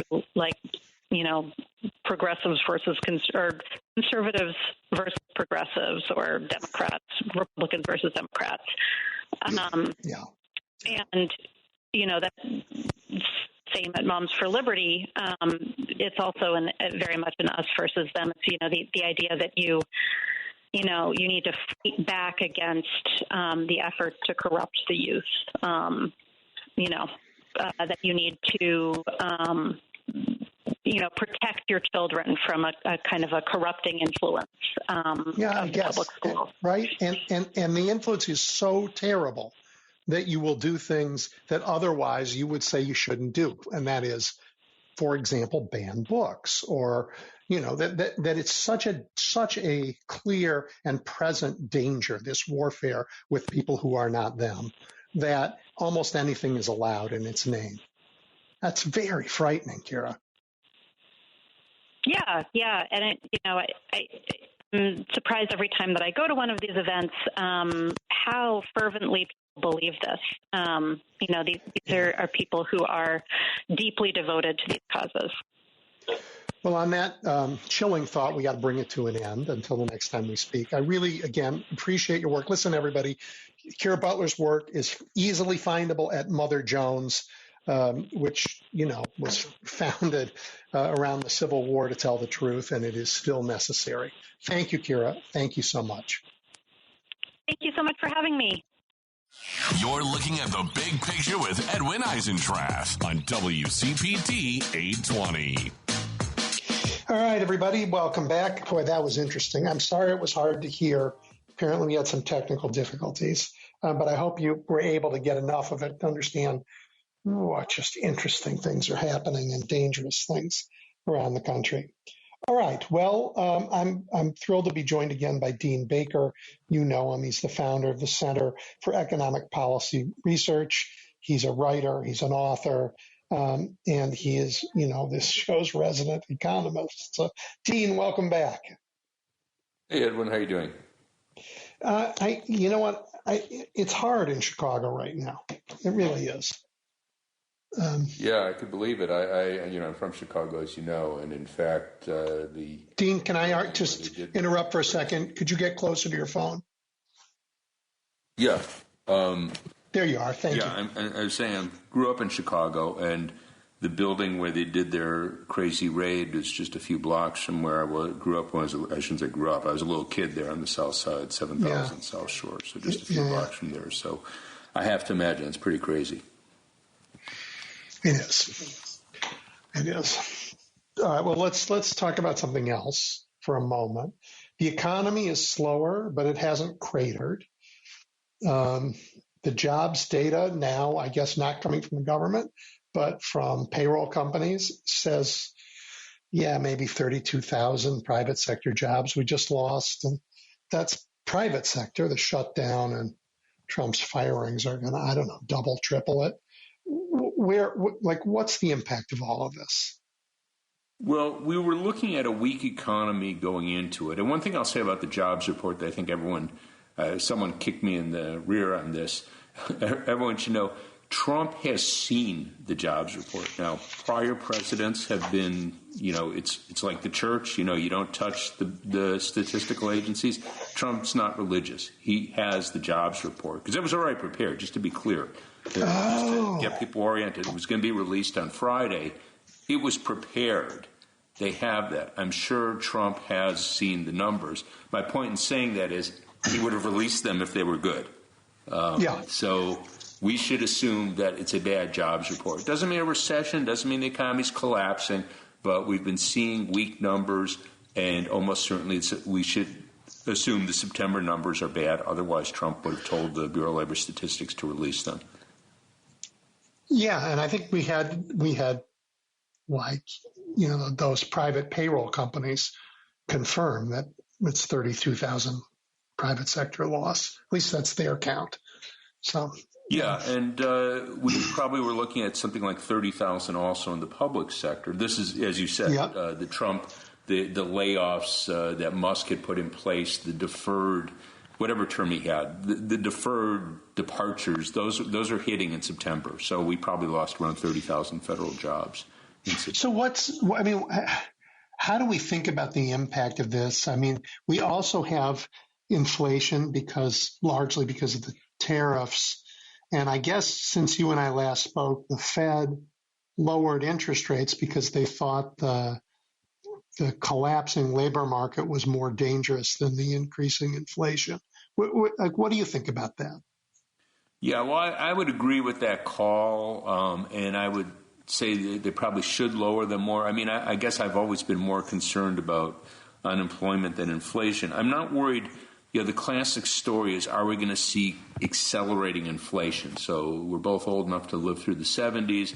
So you saw inflation go from 6% to 7%, and we topped out near 10%. So that's the classic story. Are we going to see something like that? I don't think we're about to see something like that. So I would worry more about the unemployment than the inflation. Now, people have pointed out correctly, the Fed has a 2% target, and we've been above that 2% target since 2021. And it does undermine credibility if you say you have a 2% target, but you're not hitting it. And last year we were moving towards it, so the Fed could say, okay, we're not at 2%, but we're moving towards it. But we're now moving away from it. So again, I don't particularly care about the 2% target, but if you want to have credibility for your 2% target, and you've been missing it for 5 years in a row and you're going the wrong way, it is a problem. So, again, my concern is the labor market. We don't want to see people be unemployed. Yeah. That's what I would do. I mean, my heart goes out to them, not because, you're right, their credibility gets hit from both sides, but they have a dual mandate. And those mandates are often in conflict. Yeah, and the concern, and this is one of the things I really appreciate with Powell, is that he quite explicitly said we have a dual mandate, we have to maintain full employment and price stability. Prior Fed chairs, go back to Greenspan, they said we care about price stability. And again, not that he wanted high unemployment. I'm not a Greenspan fan, but he didn't deliberately say, I want high unemployment. But he was clear. His concern was inflation. And Powell said, no, we have a dual mandate. That's what Congress tells us. And that means trying to get full employment. So I was very pleased. I want him reappointed. He let the unemployment rate fall to 3.4% before the pandemic. And he was committed to bringing it down after the pandemic, which he did. Not he alone, obviously. Biden's recovery package was fantastic in that respect. But, he has been focused on full employment. But again, you have a lot of people yelling at him, inflation, inflation, inflation, and he can't ignore it. I'll just say that. Yeah. Dean, what happens in an economy? Strike that. What happens when an economy is organized like an oligarchy, where the guy in charge uses the state's regulatory power to reward the companies that keep him in power? Because we've seen an awful lot of that here. That's got to have distorting effects on a normal working economy. And we've seen this in many countries, and it almost invariably does not work out well. It's not a good way to run any economy, but particularly an advanced industrialized economy like the U.S. When I'm saying that, I'm making a distinction. We can go back to the Soviet Union. They industrialized very quickly. So that's not an endorsement of Soviet-style communism, but just reality. They industrialized very quickly, and that's basically because you were putting factories in place for the first time. And what history has shown us is that could be done reasonably well with, centralized government. Stalin was a dictator. No reason to call him anything other than that. He said, okay, we're doing this here, that there. They got things built quickly. But when it comes to improving them, okay, how do you, where do you decide the new machinery goes? And these days we're talking about software. Where do you decide that?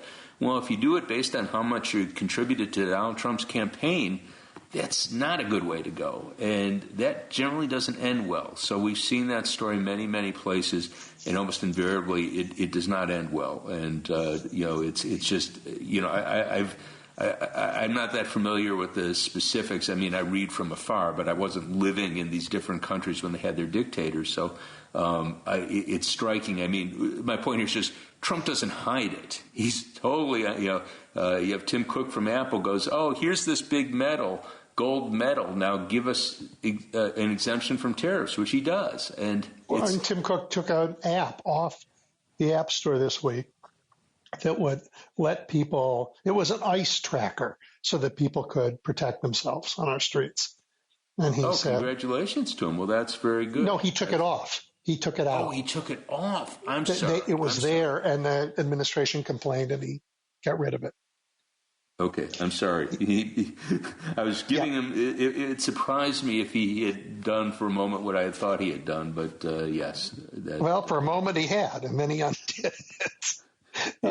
Yeah. So I mean, I guess what I'm asking you, the American economy has been the strongest in the world for a long, long time, and the right wing has told us forever, listen, you lefties, be careful. The economy is the greatest in the world because it's free, because it's not burdened with rents, because it largely operates out of the political system, and that's what makes it work. And now the right wing in America is saying, we want to make it part of the political system. We want to make it we want to use it to entrench our power, reward our friends so they can stay in power and keep everybody else out. And when I look at the world, I see, well, that's why America's economy went past them. But maybe I'm wrong. Maybe we just went past them because we have more natural resources, or our geography's better, or something, or it's the leftover from World War II. But I tended to believe them a little bit that, generally speaking, free markets and markets that aren't politically rigged lead to a stronger, better economy. Well, I totally agree with that. And, I've been very mindful.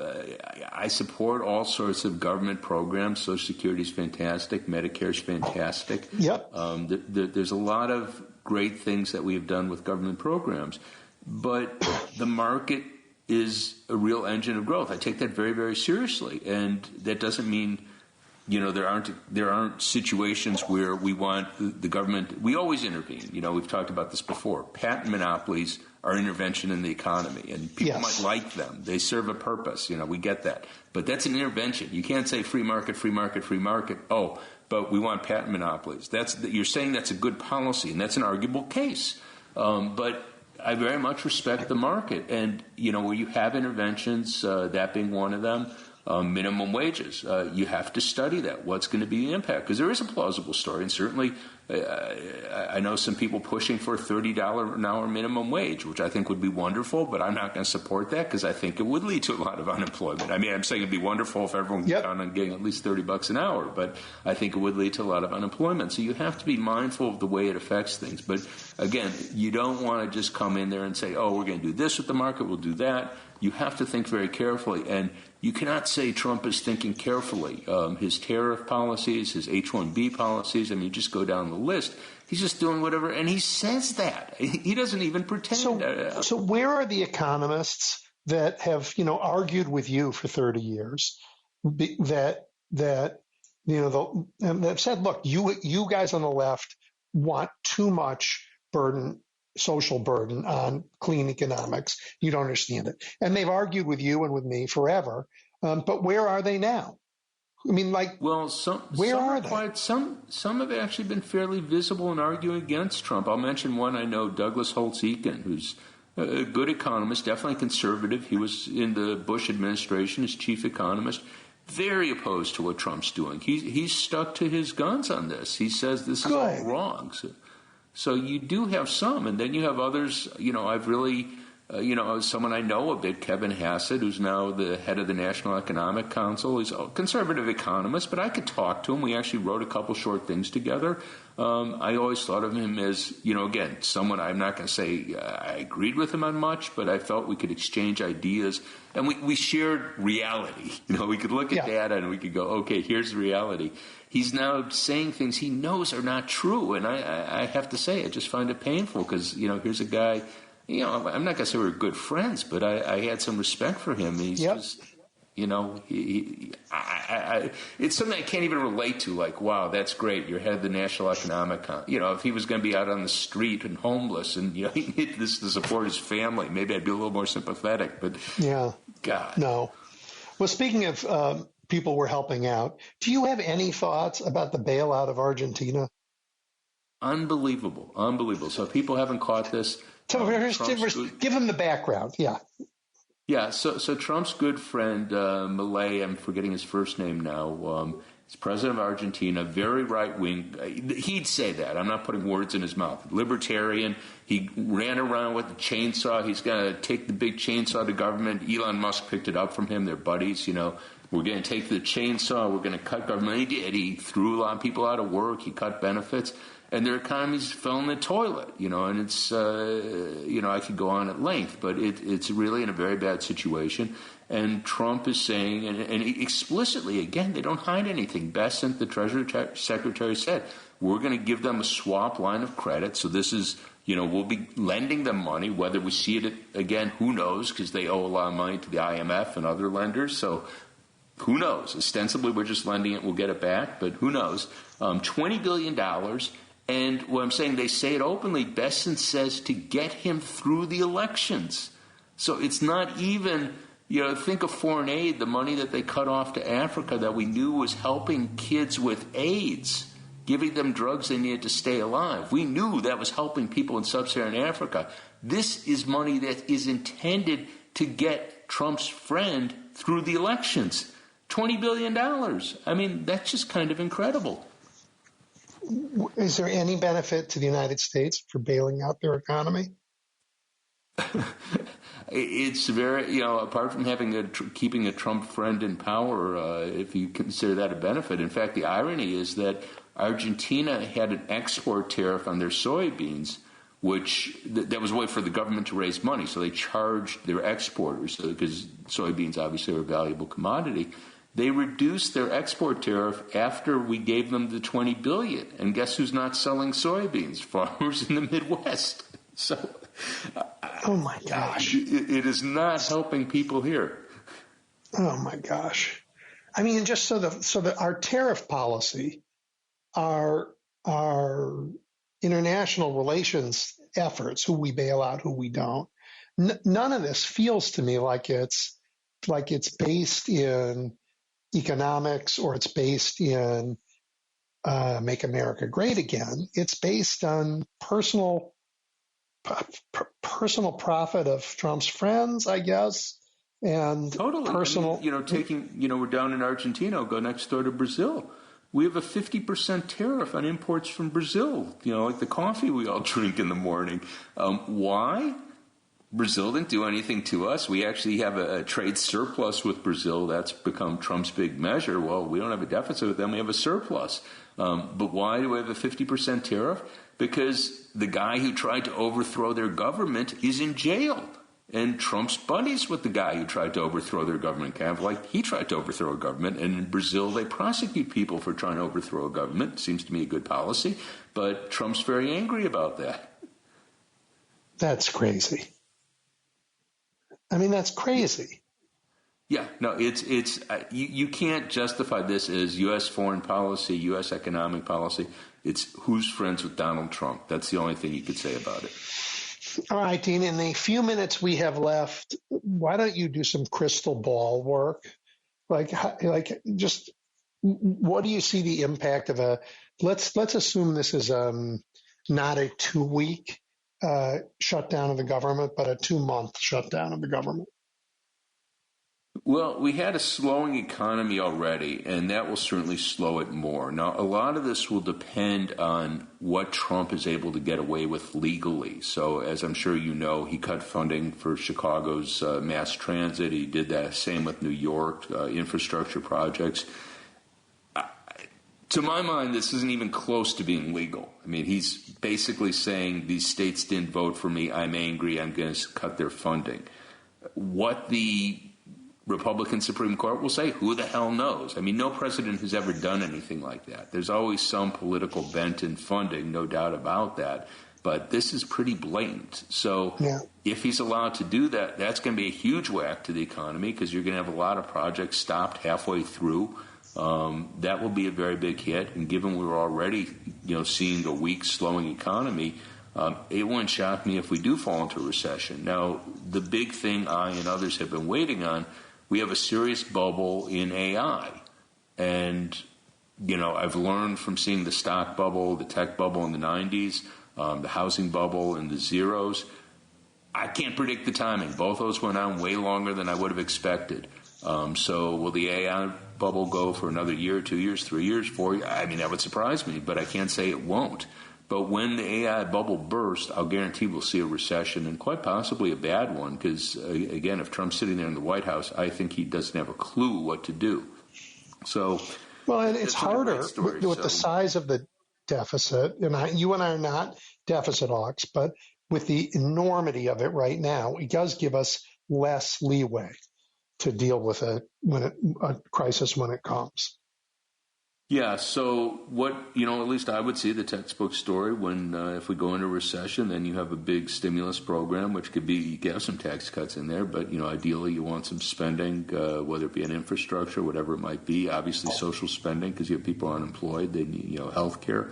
Will Trump come through with that? He might not do that even if we didn't have a large deficit, but that gives them an excuse to say, we can't possibly do that. Look how big the deficit is.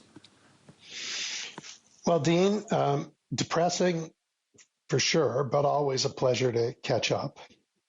Yeah, I mean, on the plus side, the Cubs got through the first round and they're headed to Milwaukee.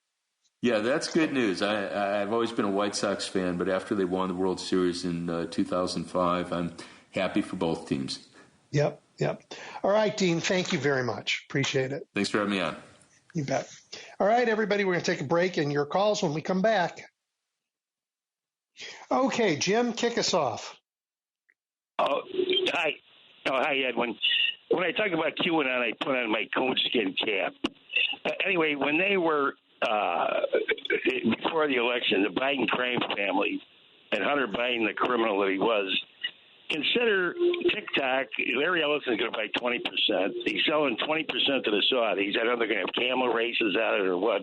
They could be interesting, beaten by a hump or two.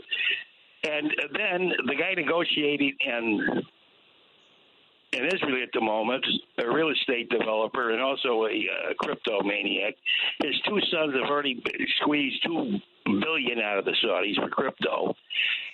And apparently Trump's two sons, I know he's got three out of his other sons, hasn't got the chance to grab a few bucks. But anyway, they estimate about $3 billion. Now, who's the crime family? That's what I want to know. Give me a break. And the other thing is, I got a kick out of this guy, is the amphibious landing force on the Chicago River. 8 guys to a ship. They finally caught a guy. They fished a guy out last week wearing a red bathing suit. Now, this is persistent, Edwin. 5 times he's been deported. There is a 5 times he showed up. Now, he's the greatest. He's Johnny Weissmuller of the immigrants or what. With that kind of persistence, I say give him a green card at least.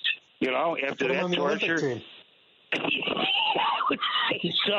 I would say so. And I really heartened by the people that brought you. I only got one decent eye, and the problem with that is, if I got shot in the one decent eye, I'd be finished. You know what I mean? I'd have to spend you know what I mean? So I can't. I'm afraid of a rubber bullet or some kind of a bullet to the eye. It's all I need. But anyway, I'm glad you began where you began. The Trump crime family is an enormous crime family. Oh my God! Leave aside that he is actually a convicted felon, and if he hadn't been able to, game the legal system, might have been convicted of even more. But what they've done in office, what the Republican Congress has allowed him to do, to line his own pockets, to line his family's own pockets, it's disgraceful. It's the biggest set of scandals in American history, and America is so got their undies in a bunch about Bad Bunny. They don't know that the president is taking billions of dollars that he shouldn't get. It's unbelievable. And he's trying to take that woman off her agency for mortgage fraud. Now, they can't prove it. But can you imagine this administration who's already stolen billions of dollars going after a woman who's on the board for, fairness? They fired somebody who wouldn't perp walk Comey this week. They fired him because they wouldn't do that. I mean, this is the most corrupt, politically, vindictive, dangerous administration in American history. And as you talked about it, you heard like Tom Nichols today. Like, America isn't a fascist state yet, but the president's a fascist. No question. Oh, yeah, absolutely. No, absolutely. But a guy is only in billions. I mean, he's not like the rest of us where he might steal a few million. This guy's billion, Johnny. Anyway, thanks, Edwin. Have a good week. Thank you. You bet. Thank you, Jim. All right, Paul, what do you think? Yeah, hi, Evan. Your last two guests, this came to my mind, is that the idea that there would be, for instance, unregulated federal zones, economically unregulated. I think the entire country has lost sight of the notion that the federal government was created by the states, not the other way around. And I've even heard some prominent progressive commentators, shall we say, on this station, cite the Supremacy Clause as the reason that can be. The Supremacy Clause does not make the government superior in such ways as we're seeing now. That's not the way it's intended. And I think when you suggest, what does an economic oligarchy look like? Look at Russia. That's what you say. I guess, as John McCain summed it up, is a gas can masquerading as a country. I think that's what we're looking at here. We're headed towards a Russian type of economy. Well, that is where Donald Trump and his and the MAGA Republicans in Congress and the powerful entities that have already bent the knee, that's where they're taking us. The question is whether we'll go along for the ride. I look at what the people are doing in Chicago.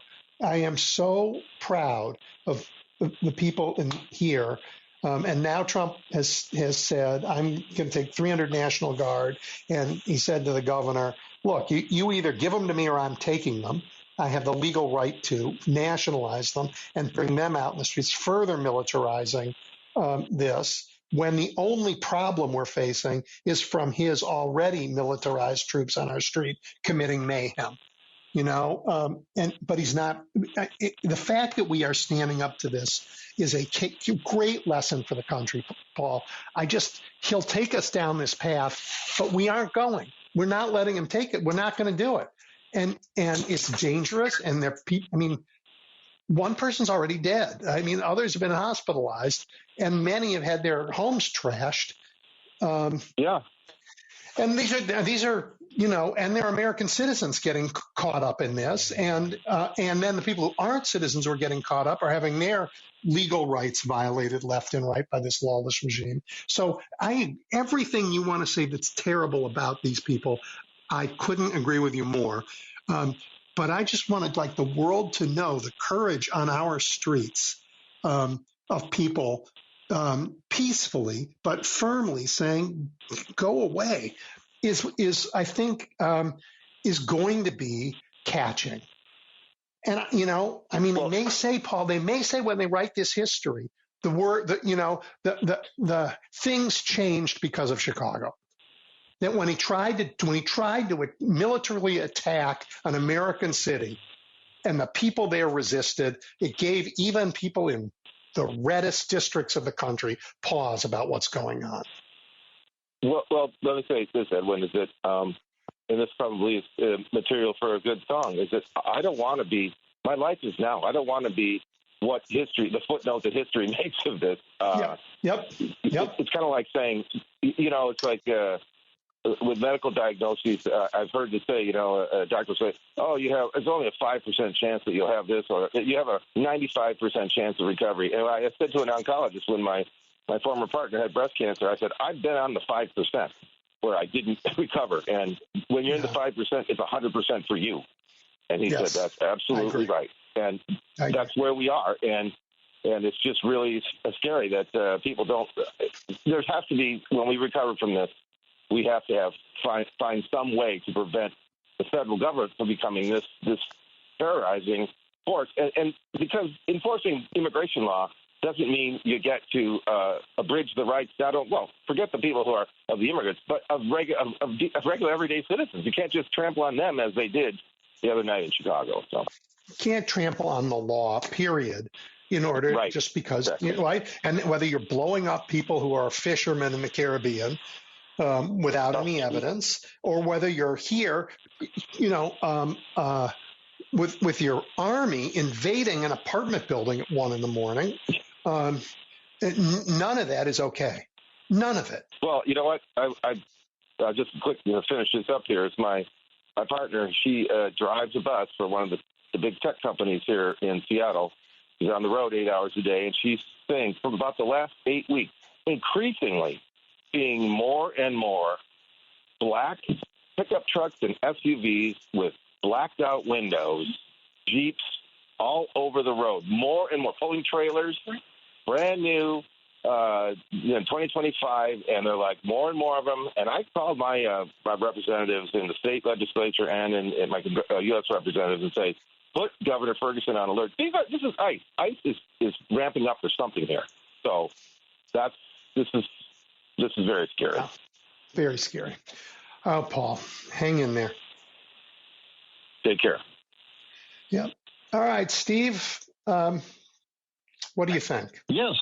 Yes, well, a few points. So, one, I absolutely agree. We're on sound footing, morally and ethically. Unfortunately, when it comes to the law and the Constitution, this is where it starts to get difficult, because the Supremacy Clause does matter, and unfortunately, or fortunately, depending upon how you look at it, there's a reason why, that the governors of various southern states, post-Brown v. Board of Education, could not override the federal government, and when federal troops were deployed to Little Rock, Arkansas, that was going to be the law.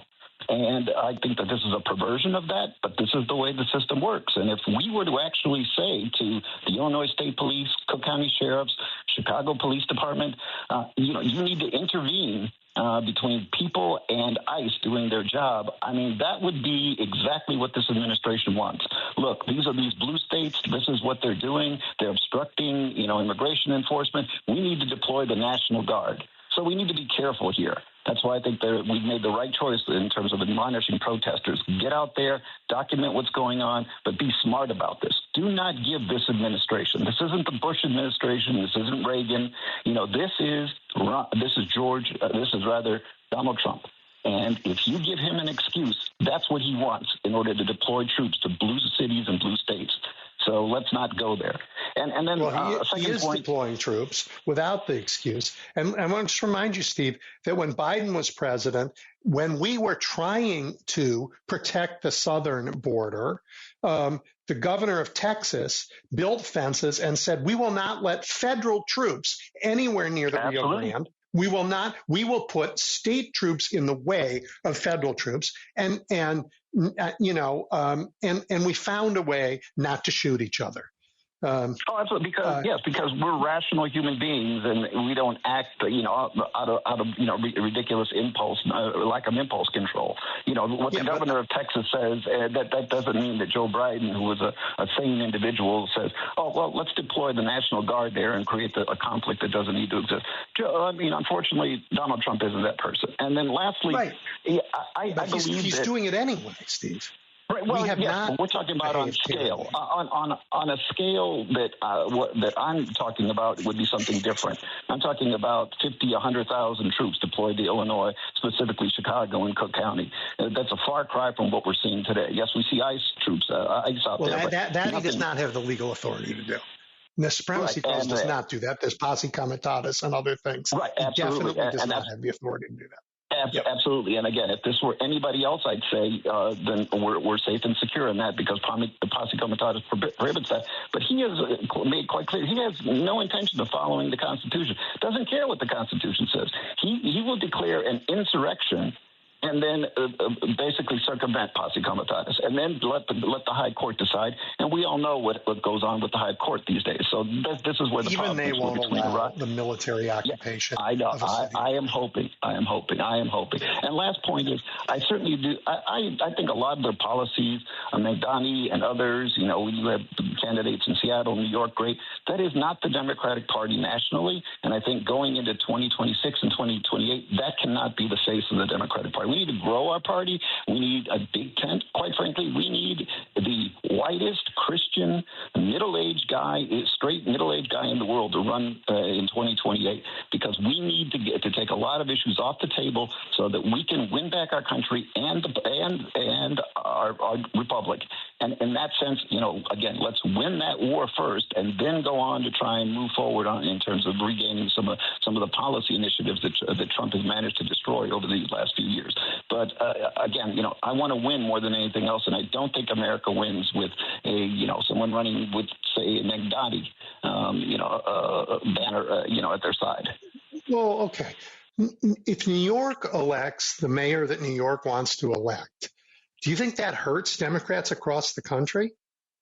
Yes, I think that the Republican talking machine will frame that as this is what the Democratic Party is in America. And I'm not saying that it's bad for New York. I'm saying that your previous guest seemed to indicate that this was a good direction for the Democratic Party. This is where I would part ways with them. I don't think that that's a good direction for the Democratic Party going into 2028. We need independence. We need some Democrats who voted for Donald Trump to turn around and vote for Democrats. And we don't do that by, putting forward people like AOC and Bernie Sanders as the face of the party. We need middle-of-the-road Democrats to win those people back. Well, we have both. And I don't think we have to pick one of the – we will have primaries, and our primaries will be hard fought for sure. And out of that primary process, we will come up with a good candidate. And I think we have almost every time. I mean, Joe Biden was – he wasn't the furthest on any extreme, and he won. And that same could be said for Bill Clinton. Same can be said for Barack. I mean, we don't pick crazy when we have a primary. We pick people who can win. But I would just don't want to go down a road of saying, you know what, it's not okay if New York elects the person they want to elect, or oh no, and I never said that. And I don't want the left of our party to say, you know what, the governor of North Carolina, we don't want him in the party because he isn't left enough. It's a dangerous road. Absolutely. Yep. Absolutely. All right. Thank you. And thank you. All right. Yep. All right, everybody. I'm at 773-763-9278 if you want to call in. But I just want to reiterate for those of you who are listening, and particularly if you're not listening from Chicago, that this is ground zero. And I'm sure that Donald Trump will find other places. But right now, this is where the entirety of the federal effort to make it normal for the federal government to send in the military into America's streets. And we have armored vehicles. We have drone surveillance. We have Black Hawk helicopters in this city and in around Chicago right now. Right now, we have citizens being harassed. We have immigrants being killed. We have apartment buildings in the middle of the night ransacked by, masked agents of the federal government. There is no world where that is okay. None. And the right wing, which for 40 years lived on the myth of Ruby Ridge because they thought, you know what, the government overstepped. They called them jackbooted thugs. And those people now think it's okay to send their army into our cities? Oh, no, it is not. And I want everyone who is listening to speak to people in the reddest districts you can find, because the patriots in those districts are not going to support the government sending their armies into American cities. No, they are not. And they will be strong enough to tell those crazy, weak-kneed Republican congressmen that they have been following a false god, and they had better get back into line about American democracy. Dave, what do you think? Hey, Edwin. I was reading the other day with Trump how delusional this guy is. He had told the American troops stationed at Al Udeid Air Base in Qatar, as you know, we won 3 elections, and some people want us to do a 4th. And that some person is the one in the mirror when he goes to the bathroom. You got it. Yeah. And this one would have been a repeat of last night, but when I spoke at Patty's, but most of Army and Marine Corps vehicles are not ready for combat, Watchdog finds. The amount of maintenance done on ground vehicles over the last decade has steadily declined, the GAO found. This should really give America a real shot, considering with Trump with the saber rattling and then with what's at Taiwan and stuff like that, So, and another one I read where the Navy commissioned $400,000 worth of safety videos. Then it tried to make them disappear. We will let you know when and if we would like the videos publicly available. Again, the Navy wrote in an email. Where's Doge on this one? Yeah. Right. And then lastly, another good one is forklifts sent to the military as made in America in the USA were actually from China. Feds say 3 men allegedly swapped factory labels on Chinese forklifts before selling them to the Navy, Army, and Air Force as American-made. So it's you can't make your stuff up. You just no. That's why I just roll my eyes when I see that stuff. Yeah. Thank you, Dave. I appreciate it. Yep. Be well, Edwin. Talk to you again. Yep. You too, Brian. Brian, where are you calling from? Hey, good afternoon. I'm a former Chicago area resident. I'm in Albuquerque, New Mexico right now. Yeah, well, thank you for joining us. Yeah, I heard most of the show. And let's have an observation. I mean, this terrible era we find ourselves in, I think has been the result of just this permissive attitude and not enforcing laws. And like Sherman antitrust law, all of the laws to prevent God, I lost my train of thought. Anyway, but we just haven't put the effort on enforcing the law. Everybody always just wants to look the other way. The same goes with illegal immigration. Oh, they're generally good for society. Let's look the other way, and we'll just let it go. And I can come up with 5 other examples where we don't follow the law. Now, think of it this way. Wait, before you go on, a labor union. Hang on. I want you to go on, but just on that, some of the reason for that is our refusal to pay for what's necessary to follow the law. So, for example, we don't have enough immigration judges. And we haven't. And we keep cutting them. Again, the first Trump administration, he cut a bunch of them. They were the ones who were going to, if they were there, they would have taken all of these asylum claims, and they would have adjudicated them, and then people would have either been legally here or been sent home. But we didn't have the judges. They didn't exist. We have people, all of that, those IRS agents who were gone, were there to make sure that people obeyed the law and paid their taxes. Not you and me, not people who pay out of their paycheck, but people who have the means to get the lawyers to do their taxes. They're not there.